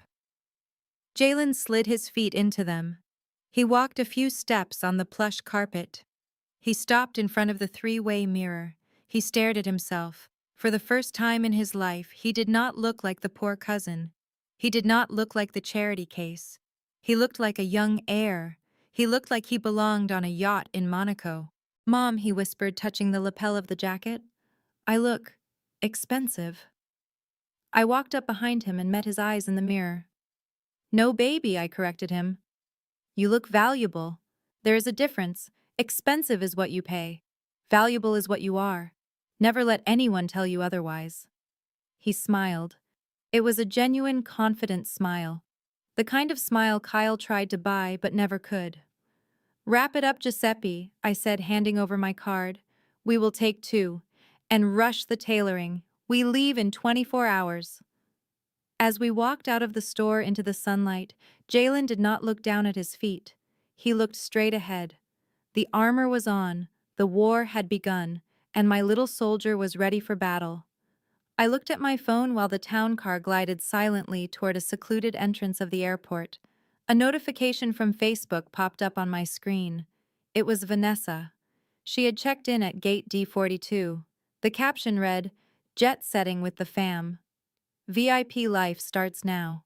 Attached was a photo of them crowded into the plastic seats of the waiting area. Kyle was wearing a bright neon tracksuit with a giant designer logo across the chest that I knew for a fact was a fake. My mother was fanning herself with a boarding pass. In the background, you could see the chaos of the general terminal.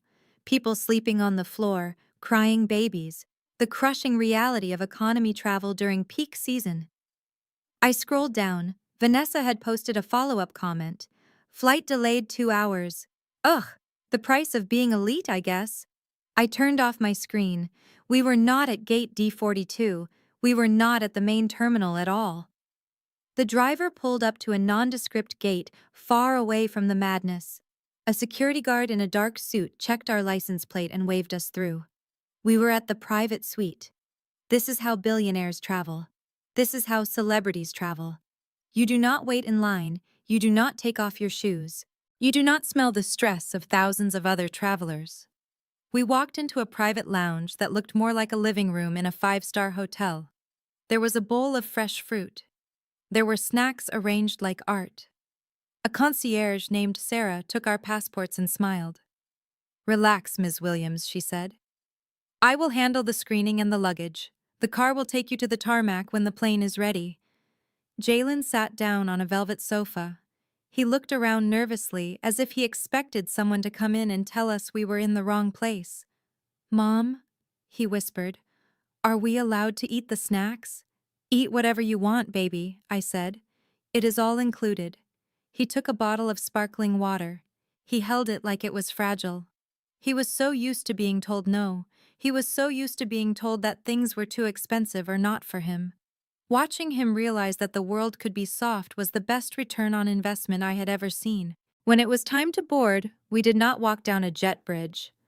A BMW 7 Series drove us directly across the tarmac to the side of the plane.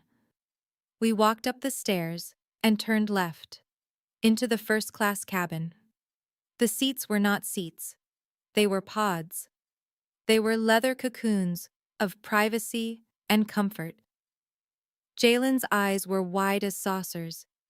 He sat down and pressed a button, and the seat reclined into a bed. A flight attendant appeared instantly. She was holding a silver tray. Mr. Williams, she said, addressing my 12-year-old son. Would you like a beverage before takeoff? Freshly squeezed orange juice, perhaps? Yes, please, Jalen squeaked. She poured the bright orange liquid. Not into a plastic cup, not into a paper cup that leaked. She poured it into a heavy crystal glass that caught the light from the window. She placed it on the white linen tablecloth in front of him. Jalen stared at the glass. He reached out and touched it tentatively. Mom, he said, looking at me, it is real glass. What if I break it? You won't break it, I said, fastening my seatbelt. And even if you do, it does not matter. Drink up. He lifted the glass. He took a sip. He closed his eyes and smiled. It tastes better, he said. I looked at the Facebook app one last time. Vanessa was complaining about the lack of legroom. Yes, I thought. It certainly does. The Florida heat hit the tarmac like a physical weight. It was a thick, humid blanket that instantly made your clothes stick to your skin and turned perfectly styled hair into a frizzy mess. I took a deep breath of the heavy air and smiled. I knew exactly what was happening on the other side of the airport terminal. I could picture it with the clarity of a high-definition security feed. Vanessa and the family were currently navigating the hellscape of baggage claim. They would be fighting for space at the carousel, dragging their heavy, overpacked suitcases off the belt. Then they would haul that luggage out to the curb to wait for the complimentary resort shuttle. They called it a luxury transfer in the brochure. I knew the reality. It was a bus. A large, crowded bus, with vinyl seats that smelled of stale popcorn and sunscreen. They would be standing in the heat, swatting away mosquitoes, waiting for the driver to load their bags.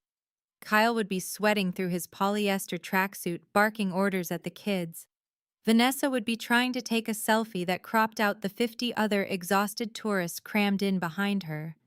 They were starting their elite vacation in a cattle car. We did not go to baggage claim. We did not go to the curb.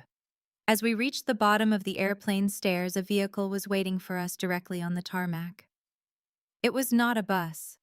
It was a stretch limousine, so black and so polished it looked like a pool of oil that had solidified into a car. It gleamed under the harsh Florida sun, a monolith of silence and privacy. The driver was standing next to the rear door. He was a mountain of a man wearing a black suit that defied the heat, and on his hands he wore white gloves. Pristine, blindingly white cotton gloves. He did not just open the door. He performed a ceremony. He bowed slightly as we approached. Welcome to Orlando, Mr. Williams, he said, addressing Jalen first. Jalen stopped in his tracks. He looked at the car, then at the driver, then at me. His mouth hung open slightly. Is this for us? He whispered. Is this a mistake, Mom? I put my hand on his back and guided him forward. No mistake, baby. This is how we travel now. We slid into the back. The interior was a sanctuary. The air conditioning was set to a crisp 68 degrees. The seats were soft leather that smelled like success. The windows were tinted so dark that the outside world ceased to exist. The driver closed the door and the noise of the airport vanished instantly. It was replaced by the soft hum of the engine and the sound of jazz playing quietly over the surround sound system. There was a bottle of chilled sparkling cider waiting in an ice bucket. I poured a glass for Jalen. He took a sip and looked out the window. Through the tint, he could see the other planes, the baggage carts, the heat waves radiating off the asphalt. But he could not feel any of it. He was safe inside the bubble I had bought for him. I leaned back and closed my eyes. I imagined Kyle sitting on that bus, his knees pressed against the seat in front of him, realizing that the air conditioning was broken. I took a sip of my drink. It tasted like victory. To the good life, Jalen, I said, clinking my glass against his. To the good life, Mom, he replied. The car began to move, gliding forward like a shark through water. We were heading to the ocean, and the sharks were waiting. We did not pull up to the main hotel lobby. We did not wait in the valet line behind the minivans and the rented convertibles. The limousine took a sharp left turn down an unmarked service road lined with dense bamboo and tropical palms. We passed a security checkpoint that looked more like the entrance to a military base than a theme park. The guard did not just check a pass, he scanned the vehicle and verified our identities against a digital list. This was the entrance for the owners, the entrance for the people who did not just visit the park, but who commanded it. The car stopped in front of a low-profile structure, hidden behind a man-made waterfall. It was a villa designed to disappear into the landscape, a masterpiece of stone and glass that felt ancient and modern at the same time. There was no front desk, there was no check-in counter. A butler named Arthur was waiting at the carved wooden doors, with cold towels and a key that looked like a piece of coral. "Welcome home, Ms. Williams," Arthur said. "Your luggage has already been unpacked. Dinner will be served whenever you are ready." We walked inside. The air was cool and smelled of sea salt and orchids. The living room was vast with white furniture that looked like clouds. But I did not stop to admire the art or the architecture. I walked straight to the double doors at the end of the hallway. "Close your eyes, Jalen," I said. He obeyed. I pushed the doors open. Open them. The room was not lit by lamps. It was bathed in a surreal, shifting blue light that rippled across the floor and danced on the ceiling. It felt like we were underwater. Jalen opened his eyes.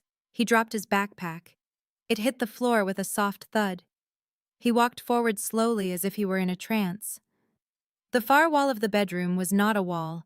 It was a single massive pane of reinforced acrylic glass that stretched from floor to ceiling and wall to wall. On the other side was millions of gallons of crystal-clear water. As Jalen approached the glass, a shadow moved in the deep blue. A massive shape glided past, silent and majestic. It was a dolphin. Then another. They swirled around each other, their sleek gray bodies illuminated by the sunlight filtering down from the surface far above. One of the dolphins paused. It hovered right in front of the glass, its dark, intelligent eye looking directly into the room. It seemed to be studying the boy in the linen suit. Jalen pressed his hand against the cold glass. The dolphin nudged the other side as if high-fiving him. "Mom." Jalen whispered, his voice trembling with a mixture of fear and pure wonder. "The dolphins. They are right here." "They are right here, baby," I said, standing behind him and wrapping my arms around his shoulders. Are they going to watch me sleep?" he asked, turning to look at me, his eyes wide. "They are going to sing you to sleep," I said. "You are part of their pod now." I thought about Vanessa. I thought about the room she was probably fighting for right now. The one with the view of the parking lot or the air conditioning unit. The one she thought was the height of luxury. She was staying at a hotel. My son was sleeping in the ocean. He turned back to the glass, watching the creatures dance in the blue void. The light reflected in his glasses, making him look like he had stars in his eyes. "This is better than a book," he whispered. Yes, I thought. It certainly is. And the best chapter hasn't even started yet. The sun was high over Orlando, filtering through the swaying palm trees and casting dappled shadows on the private terrace of our villa. The air was filled with the sound of water gently lapping against the stones of our private lagoon. But inside the villa, it was quiet. It was the heavy, expectant silence of a courtroom just before the verdict is read. I looked at the slim gold watch on my wrist. The second hand swept around the face with a smooth, relentless rhythm. It was 11 o'clock in the morning. 1 hour. There were exactly 60 minutes left until noon. 60 minutes until the trap I had set 5 days ago snapped shut. 60 minutes until the facade of wealth my family had built on my back came crumbling down. I walked over to the wet bar and poured myself a glass of chilled white wine. It was a crisp Sancerre mineral and sharp. I did not usually drink before noon, but today was a special occasion. Today was a funeral for their ego, and I wanted to be ready to pour one out. I took the glass and walked to the patio doors. Through the glass, I could see Jalen swimming in our private pool. He was laughing, splashing water at a floating toy, completely unburdened by the weight of being the poor relation. He was free. My phone buzzed on the coffee table. It buzzed again. And again. It was a frantic vibration that demanded attention. I walked over and picked it up. The screen was lit up with notifications from the Family First group chat. I unlocked the phone and the messages flooded in. Vanessa had sent a barrage of photos. The first one was a selfie of her and Kyle standing in front of the main hotel entrance. They were wearing matching sunglasses. The caption read, "We have arrived. Elite status only. #blessed. #vacation mode." The next photo was of the hotel lobby, which was crowded with tourists. Vanessa had captioned it, "The line is long, but when you are VIP, you do not mind waiting with the commoners." Then came the dig, the inevitable poke at the bear. Vanessa wrote, "Wish Mon'nique could have made it. But honestly, this place is a little too upscale for her taste. She would probably feel uncomfortable with all this luxury. Better she stayed home." My mother, Beatrice, replied immediately, "You are right, honey. God puts us where we belong. Enjoy your blessings. You earned this." I stared at the words. You earned this. They truly believed it. They believed they deserved this trip. They believed they were the chosen ones. They had erased the reality that the card in Kyle's pocket had my name attached to the credit history. They had erased the fact that the money for Vanessa's new swimsuit came from their own medical fund.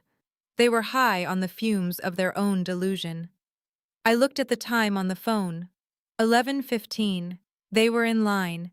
They were inching closer to the front desk. They were getting their IDs ready. They were rehearsing their requests for an upgrade. I took a slow, deliberate sip of wine. The liquid was cold, but it warmed my chest. I could almost see them. Kyle puffing out his chest, Vanessa checking her makeup in her compact. My parents looking around hoping someone would recognize them as important. They were walking toward a cliff, and they were dancing as they went. I did not type a reply. I did not send an angry emoji. I did not warn them. I just watched the time change from 11:15 to 11:16. "Keep talking," I whispered to the screen, my voice barely audible over the sound of the waterfall. "Keep bragging. Take all the pictures you want. Because in 44 minutes, the only thing you are going to be posting is a plea for bail money. Just you wait." At exactly 12 o'clock, the automatic doors of the SeaWorld resort lobby slid open and the circus arrived. My family did not enter a room, they invaded it. There were 10 of them in total, including my parents, Vanessa, Kyle, and their herd of unruly children. They were a hurricane of noise and entitlement, that instantly sucked the oxygen out of the elegant space. The children were screaming, running between the velvet ropes and knocking over a display of brochures. Vanessa was barking orders at a bellboy, snapping her fingers as if he were a servant from a bygone era. My mother Beatrice stood by the fountain fanning herself and complaining loudly about the humidity, waiting for someone to recognize her non-existent status. Kyle marched to the front desk like a general conquering a new territory. He did not wait for the receptionist to finish with the elderly couple. He cut right in front of them. He was sweating his face slick with the heat and the exertion of pretending to be important. He slammed his hand on the marble countertop. "Check in," he announced, his voice booming across the lobby. "Johnson party, presidential suite, and make it quick. We have been traveling with commoners all morning and I need a drink." The receptionist was a young woman with impeccable posture and a name tag that read Sarah. She blinked, looking from Kyle to the chaotic scene behind him. She forced a polite smile, the kind that barely covers the exhaustion of dealing with tourists. "Welcome to the resort, sir," she said, her voice cool and professional. "Do you have a reservation number?" Kyle laughed a short, arrogant bark. "I do not need a number. I am a Diamond Elite member. Just look up the name, Kyle Johnson. Or better yet, look up the business, Johnson Global Enterprises." He reached into his pocket and pulled out the card, the heavy metal black card, the one that was supposed to be for construction materials, the one that was tied directly to my credit score and my financial reputation.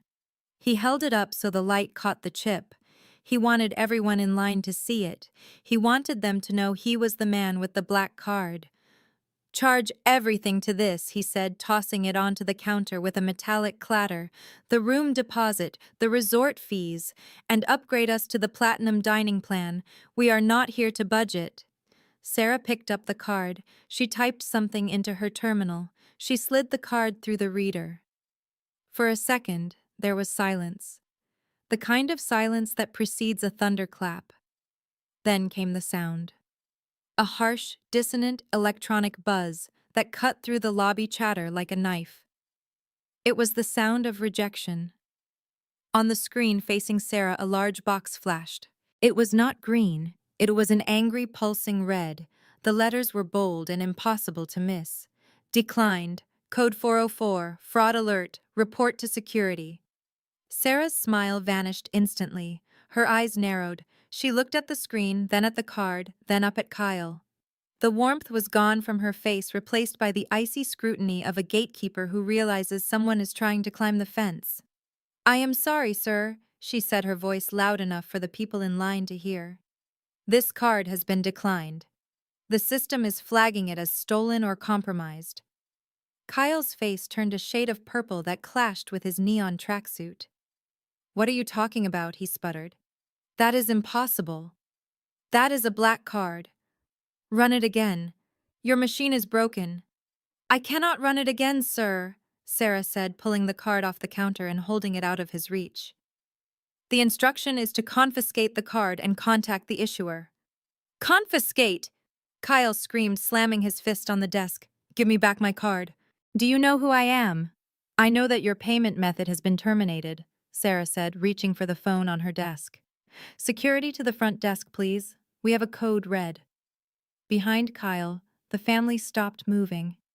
Vanessa froze mid-selfie. My mother stopped fanning herself. The air in the lobby shifted from annoyance to spectacle. Everyone was watching, and the show was just beginning. "Run it again," Kyle screamed, his voice cracking with a mixture of panic and rage. "Do not just stand there looking at me like I am a criminal. Run the damn card again. It is a glitch. Your system is cheap. It is probably offline due to the heat." The receptionist, Sarah, did not flinch. She had dealt with entitled tourists before, but this was different. This was the desperation of a man who knows the walls are closing in. She pressed the button one more time. The machine made that same soul-crushing buzzing sound. The red light flashed, declined. "Try this one," Kyle shouted, fumbling with his Velcro wallet. He pulled out a blue personal Visa card. It was cracked at the corner and dirty. "Try this one. It has a $10,000 limit." Sarah took it with 2 fingers, as if it were contaminated evidence. She swiped it. Declined. Insufficient funds. Kyle threw another card on the counter. A MasterCard. Declined. Account frozen by issuer. He threw a gas station credit card. Declined. The silence in the lobby was deafening. The 10 members of the Johnson family stood frozen. My parents looked like statues of misery. The children had stopped running and were staring at their father with wide, fearful eyes. The other guests in the line were whispering. I could see phones coming out. People were recording. This was going to be on TikTok before they even left the building. The hashtag would probably be fake rich meltdown. Sir, please step away from the counter, Sarah said, her voice dropping an octave. You are holding up the line and you do not have a valid form of payment. I am not going anywhere, Kyle roared, his face turning a dangerous shade of crimson. I booked the presidential suite. I demand to speak to a manager. We are the managers, 2 deep voices said in unison. 2 large security officers had materialized behind Kyle. They were not the friendly greeters at the door. These were the men who handled the problems. They wore dark suits and earpieces, and they looked like they could bench press Kyle without breaking a sweat. Sir, we need you to step aside, one of the guards said, stepping into Kyle's personal space. You are causing a disturbance. If you cannot pay, you need to vacate the premises immediately. Kyle shrank. All the air went out of his chest. He looked at the guards, then at the receptionist, then at his pile of useless plastic on the counter. He looked small. He looked broke. Vanessa watched him crumble. She looked at the declined cards. She looked at the red alert on the screen, and then the gears in her head finally turned. She realized why the business card had failed. She realized why the personal cards linked to the same address and credit profile were freezing up. She realized who held the strings. It is her, Vanessa screamed. The sound was shrill and pierced the lobby like a siren. She pushed past my mother, nearly knocking her over. She grabbed Kyle by the lapels of his neon tracksuit and shook him. It is Mon'nique, she shrieked, her eyes bulging. She did this. She is the guarantor on the business card. She is the only one who can freeze it. She blocked us, Kyle. She blocked everything. Kyle looked at her dazed. Mon'nique. But she wouldn't. She is family. She is not family right now, Vanessa hissed, spinning around to face the group. She is the one holding the kill switch. She knew we were checking in at 12. Vanessa scrambled for her purse. Her hands were shaking so badly she dropped her lipstick on the floor. She clawed for her phone. Call her, she yelled at Kyle, at my parents, at anyone who would listen. Call her right now. Put her on speaker. She is the only one who can fix this. She is the only one who can authorize the charge. My mother began to cry. My father looked pale. They realized they were stranded in a 5-star lobby with 10 people and $0. Call her, Vanessa screamed again, dialing my number with furious, stabbing motions. Tell her if she does not pick up, I will kill her. I watched the phone in my hand buzz. I let it ring. Once, twice, 3 times. Let them sweat, I whispered. Let them sweat. The phone vibrated against the white linen tablecloth. It danced across the surface like an angry beetle, buzzing with a desperation that I could feel through the glass. 10 missed calls. 11. 12. The names flashed on the screen in a frantic loop. Vanessa. Kyle. Dad. Mom. They were blowing up my phone with the panic of people who had just realized the parachute was not opening. I took another bite of my lobster tail. It was poached in saffron butter and it melted in my mouth. It tasted like vindication. I chewed slowly, savoring the flavor while the phone buzzed again. I looked behind me.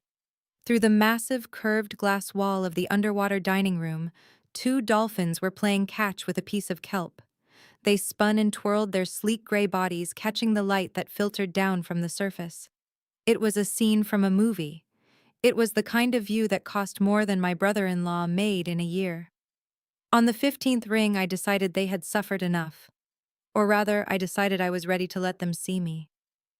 I wiped the corner of my mouth with a heavy silk napkin. I picked up the phone. I did not press the green button for a voice call. I pressed the video icon.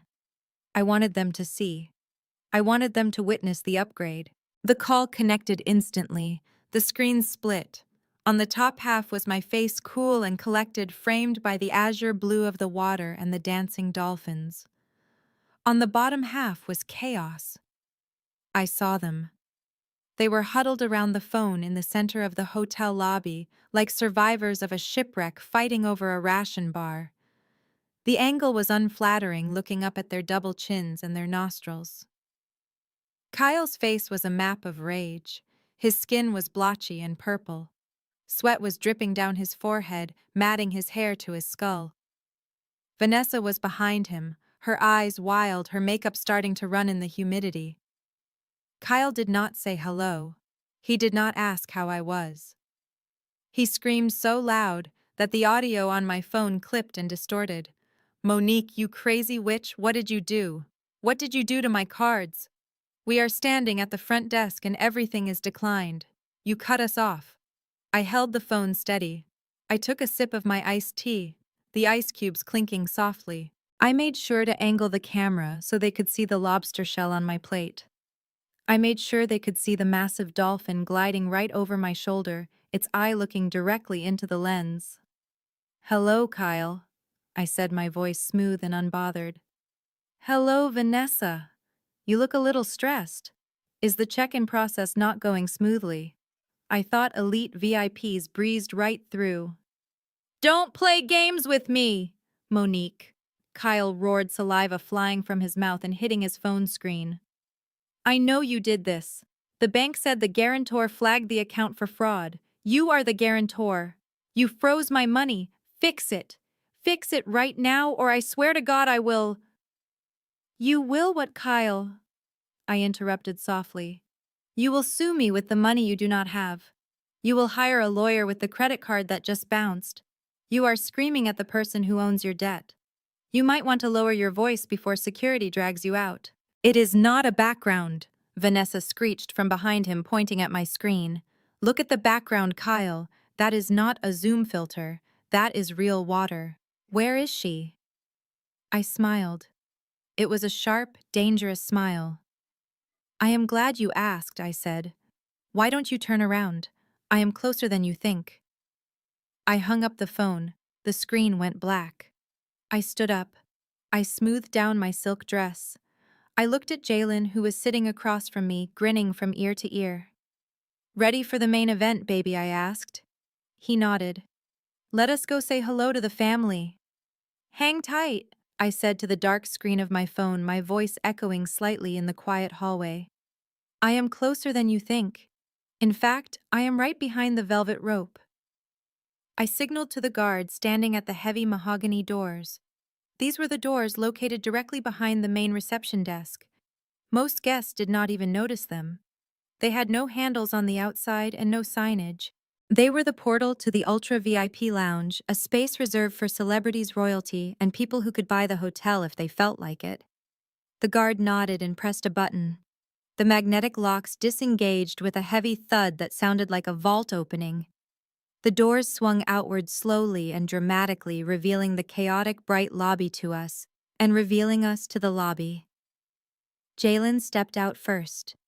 He was no longer the boy in the oversized t-shirt counting crumpled dollar bills. He was wearing the cream-colored Italian linen suit we had bought in Chicago. It was tailored to perfection, hugging his small frame, with a casual elegance that money usually cannot buy. He wore the hand-stitched leather loafers without socks, just like the stylist had suggested. He adjusted his glasses with a confident flick of his wrist. He did not look down. He did not shuffle. He looked like a prince surveying his kingdom. He looked like a young CEO in training. I walked beside him. My silk dress flowed around me like liquid money. I held my head high, my expression cool and unbothered. We were not alone.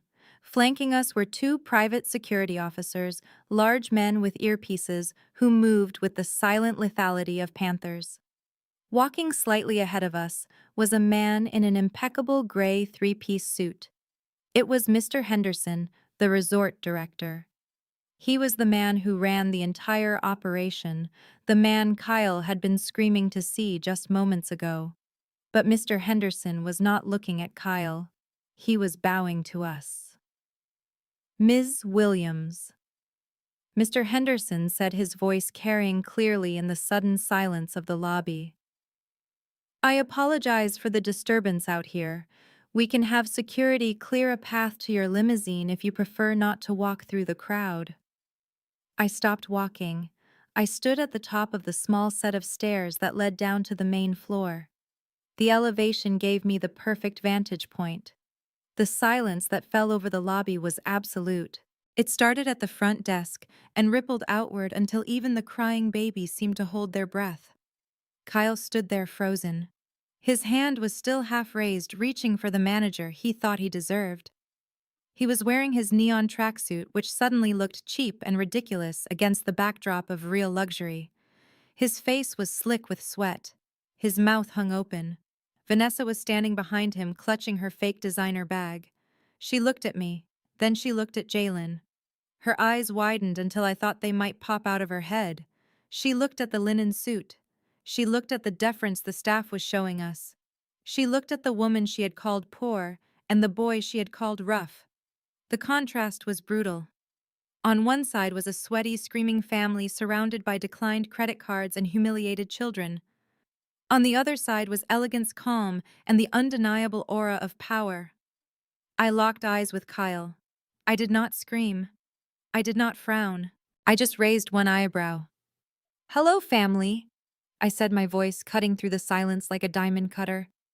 "I hear you are having some trouble with the check-in process. Such a shame." The silence in the lobby did not last. It shattered like a dropped glass. The shock on Kyle's face curdled instantly into a blind red fury. He looked at Jalen in his custom linen suit.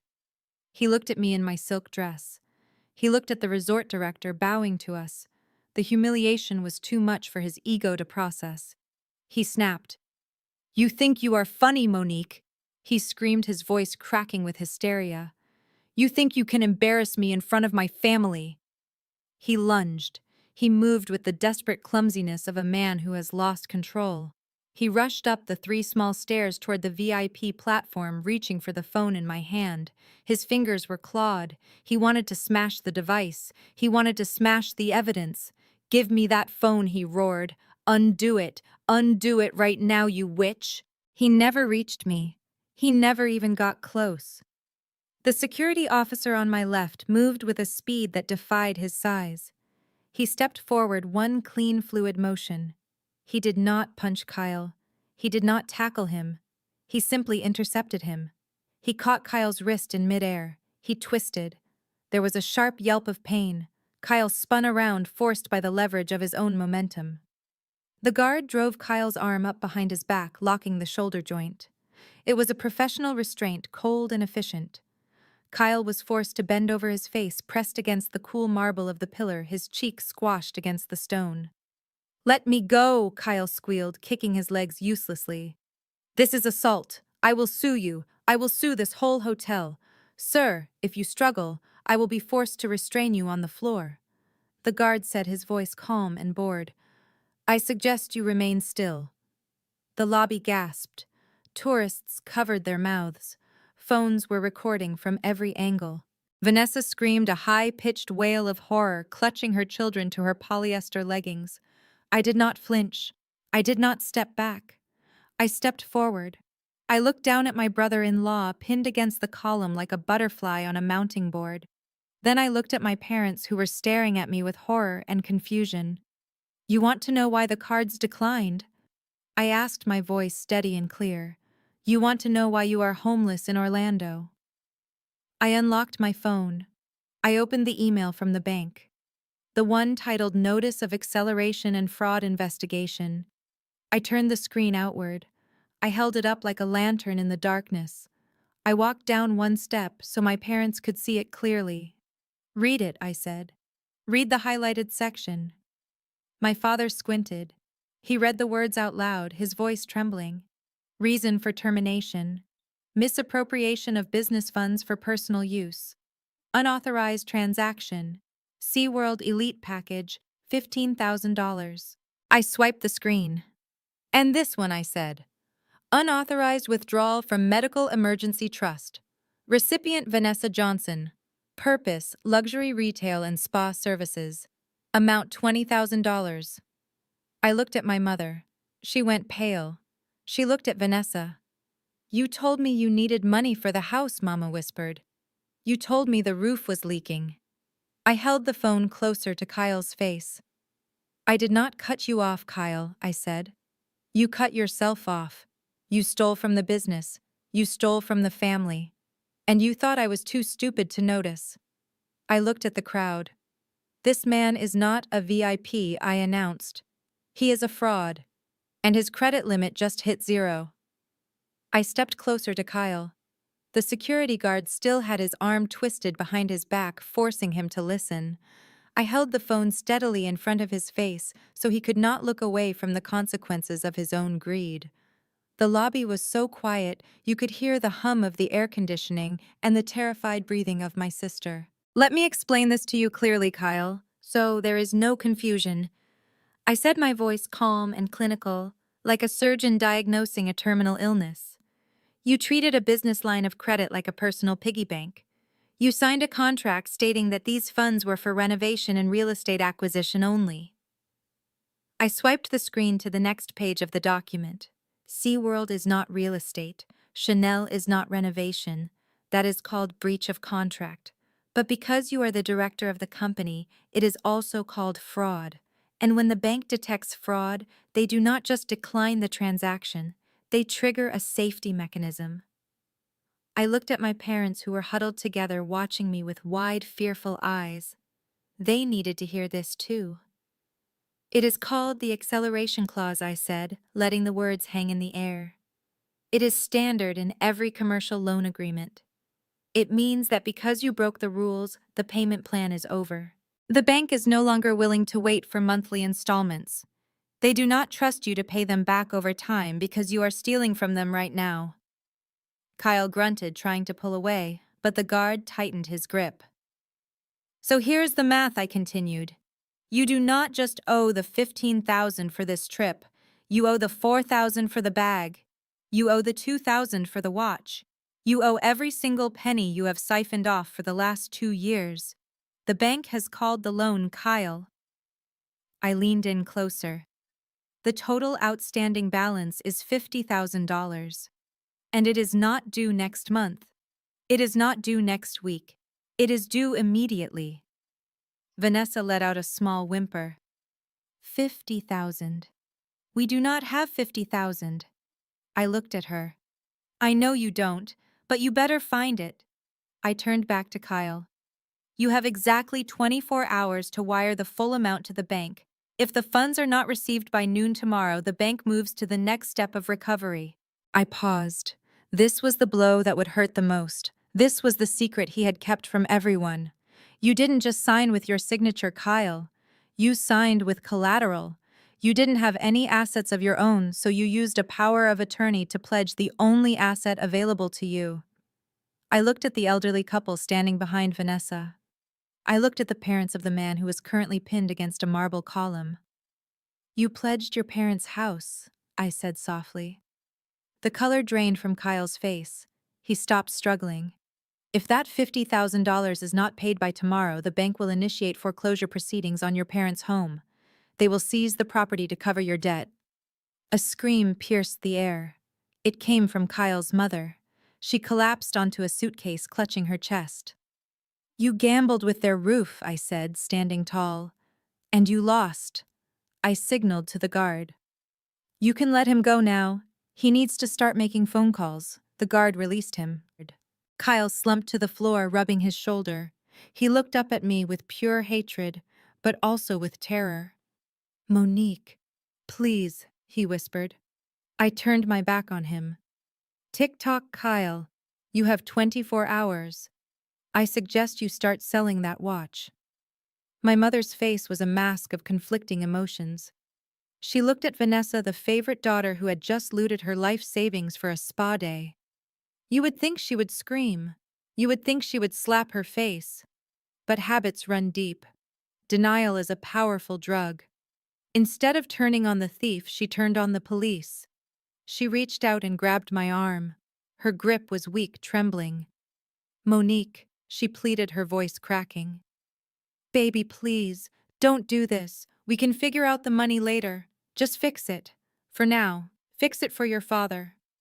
My father nodded, leaning on his cane, looking suddenly frail and old. He looked at the security guards, then back at me with watery eyes. Yes, Mon'nique, he said. Don't be cruel. This is a family vacation.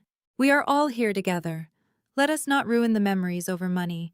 We can talk about the debt when we get home. Just unlock the card, please. For the family. The audacity. The sheer, unadulterated gall. They were standing in the wreckage of a crime committed against them, and they were asking the investigator to tamper with the evidence. They wanted me to pay for the privilege of being robbed. They wanted me to save the people who had stolen their medicine money just so they could keep up appearances in a hotel lobby. I pulled my arm away. It wasn't a violent jerk. It was a slow, deliberate removal of contact. I stepped back, creating a physical distance that matched the emotional chasm between us. I looked down at Jalen. He was watching me, his eyes clear behind his glasses. He wasn't scared anymore. He was proud. He saw me standing up. He saw his mother finally drawing the line. I placed a hand on his shoulder, feeling the solid warmth of the linen suit. You are right, I said, my voice soft enough that they had to lean in to hear it. This is a vacation. A very special one. I looked at my parents, then at Kyle, rubbing his shoulder on the floor, then at Vanessa, weeping over her declined credit cards. But you are confused about the guest list, I continued. I pointed a manicured finger at Jalen. This is my family, I said. This boy right here, the one you forgot, the one you excluded, the one you mocked. He is my responsibility. He is my priority. I looked them in the eye. My gaze was dry. My heart was light. You people, I said, my voice dropping to a whisper. You are not family. You are liabilities. You are scammers who share my last name. And I do not negotiate with scammers. I didn't wait for a response. I didn't wait for the wailing to start again. I didn't wait for the guilt trips or the biblical quotes. Come on, Jalen, I said, turning my back on them. Our table is waiting, and I believe they are serving dessert. We walked back up the small stairs toward the mahogany doors. We did not look back. Mr. Henderson nodded to the security guard. The guard pressed the button. The heavy doors began to swing shut. Through the narrowing gap, I saw them one last time. A tableau of misery. Frozen in the bright, harsh light of the public lobby, surrounded by their luggage and their lies, the gap got smaller, smaller, and then with a soft final thud they were gone. The lock clicked shut. The silence returned. I took a deep breath. It smelled of orchids and freedom. I looked at Jalen. Let's go eat, I said. He smiled. Yes, Mom. Let's eat. The heavy mahogany doors clicked shut, sealing my family out of the world of luxury and back into the harsh reality of consequences. I did not see it happen, but I know exactly how the scene played out. It is the inevitable physics of finance. When the money stops, the hospitality ends. Mr. Henderson did not shout. He did not cause a scene. He simply signaled to his staff. The porters who had been waiting to carry their bags to the presidential suite stepped back. The luggage was not loaded onto gold carts.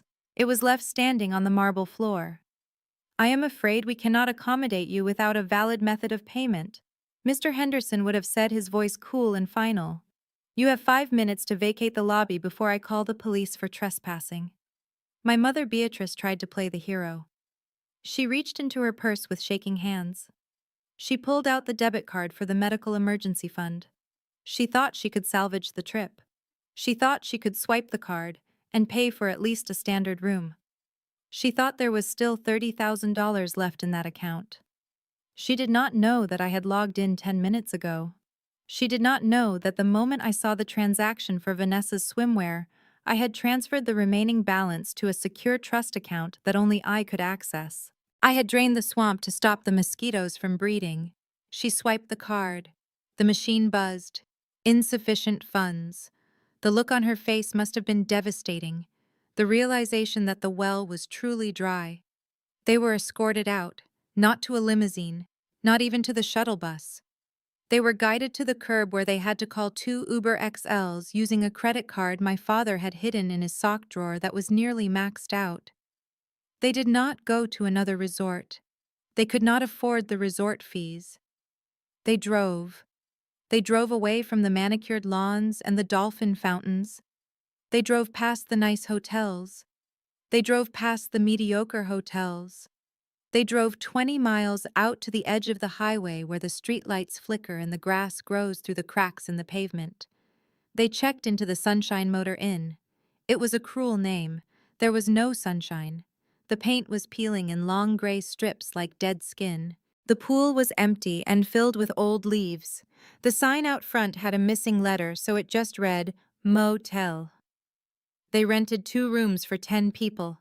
I can picture them now, squeezed into those small, damp rooms that smell of stale cigarette smoke and industrial cleaner.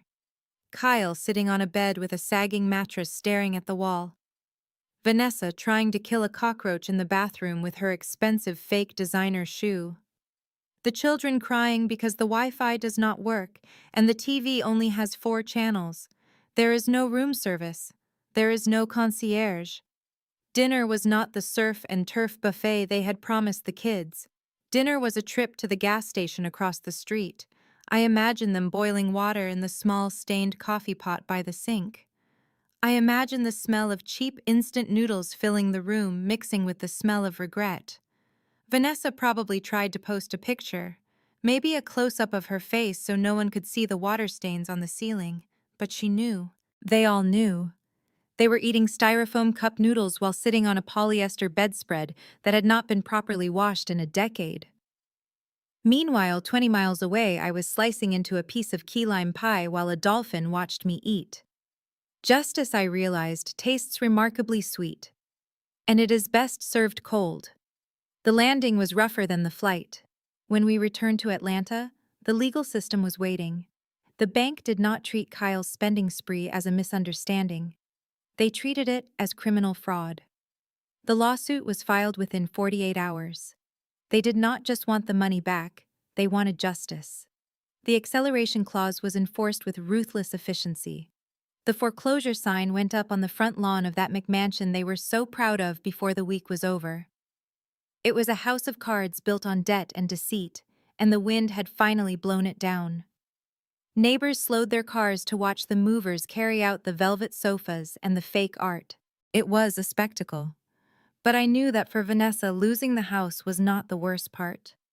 Losing the audience was the true death sentence. I decided to speed up the process. I made a small, anonymous phone call to a popular local lifestyle blogger who loved a good scandal. I sent over the public court documents and the foreclosure notice. The headline the next day was devastating. The fake life of Atlanta's elite exposed. The article went viral in our local circle. All those high society friends she tried so hard to impress did not offer help. They blocked her. She was social poison. Her follower count dropped to 0 overnight. Yesterday I stopped by the local discount grocery store. I did not need anything really. I just wanted to see. And there she was, Vanessa. She was wearing a red polyester vest. She was standing at register 4, scanning cans of beans. Beep, beep, beep. She looked up and saw me standing in the express lane. She saw my piece. She saw that I was happy. She did not say a word. She just looked down and kept scanning. She was finally earning an honest living. It was the most authentic thing she had ever done. It was a rainy Tuesday when they showed up at my door. My parents looked small. They looked like strangers wearing the clothes of people I used to know. My father was not holding his cane with authority anymore. He was clutching a wet hat in his hands, wringing the brim like a nervous schoolboy. My mother's eyes were red and swollen from days of crying. They did not wait for me to invite them in. They just started talking. They started begging. "Mon'nique, please." My mother sobbed, reaching out a hand that I did not take. "We have nowhere to go. Kyle's house is gone.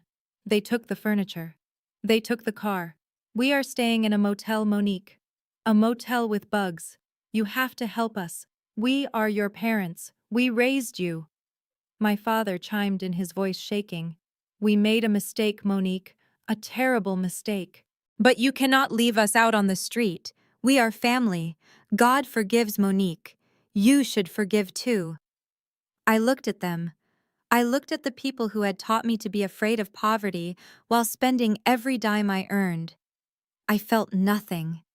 The anger was gone. The sadness was gone. There was only a hollow space where my obligation used to be. I reached into the pocket of my blazer. I pulled out a folded piece of paper. It was the transaction receipt from the medical fund, the $20,000 they had wired to Vanessa. I held it up so they could see the numbers. "This was your safety net," I said, my voice quiet and steady. "This was the money for your hearts, for your backs, for your lives. You stole it. You stole it to buy swimsuits and fake lashes. That is not a mistake, Daddy. That is theft." They went silent. They stared at the paper, unable to meet my eyes. "I could go to the police," I continued. "I could file charges for elder financial abuse against Vanessa and name you as accomplices. I could have you arrested for fraud." My mother gasped, covering her mouth with her hand. "But I won't," I said, refolding the paper and putting it back in my pocket. "That is my final gift to you. That is my last act of mercy. I am not going to put you in jail, but I am not going to put you in my house either." I took a step back into the foyer. "Do not call me," I said. "Do not come to my office. Do not look for Jalen. I have changed my phone number. I have instructed security at my building and my firm to turn you away. You chose your favorite child. Now you can live with the consequences of her choices." "But Mon'nique," my father started. "Goodbye," I said. I closed the door. I locked the deadbolt. The sound was loud and final. I listened to their footsteps fade away down the hall. It was the sound of a heavy burden finally being set down. 1 week later, I sat on the balcony of our new penthouse. We were on the 45th floor. The city lights twinkled below us like diamonds spread on black velvet. The air was cool and crisp. Jalen sat next to me, wrapped in a cashmere blanket, holding a mug of steaming hot cocoa. He looked peaceful. He looked safe. He didn't look like a victim anymore. "Mom," he asked, looking out at the skyline, "is it over?" I took a sip of my drink. It was sweet and warm. "Yes, baby," I said, smiling. "It is finally over. We are free." We sat there in the silence, high above the noise of the world. And for the first time in my life, the silence did not feel lonely. It felt like victory. And to you listening to this story, remember this. I didn't win because I was smarter or richer. I survived because God opened my eyes before my heart hardened. This wasn't just a story of family revenge. It was a painful lesson in family betrayal, and it forced me to look at myself honestly. I stayed silent for too long. I tolerated disrespect because I confused endurance with love. God did not ask me to be a doormat, and He did not ask you to be one either. If there's one thing I've learned, it's this: don't become like me. Don't wait until family betrayal drains your spirit before you draw boundaries. Don't let guilt disguise itself as loyalty. Family revenge may feel justified in the moment, but it is never meant to replace wisdom, peace, or faith. God teaches accountability, not self-destruction. This story wasn't really about money. It was about values. Family betrayal begins when love becomes transactional, and family revenge begins when pain is ignored instead of addressed. If you see yourself in my story, I urge you: choose clarity sooner, choose peace earlier, and protect your children before pride poisons your home. Family revenge should never be the goal. Freedom should. If this story made you reflect, please leave a comment and share where you're watching from. Your voice matters here. If the message resonated, consider sharing it with someone who might need it and subscribe if you want more stories with meaning, not noise. Thank you sincerely for staying with me until the end. And a gentle reminder, upcoming stories may include fictionalized elements thoughtfully created for educational purposes. If that's not for you, feel free to exit and choose content that better fits your journey.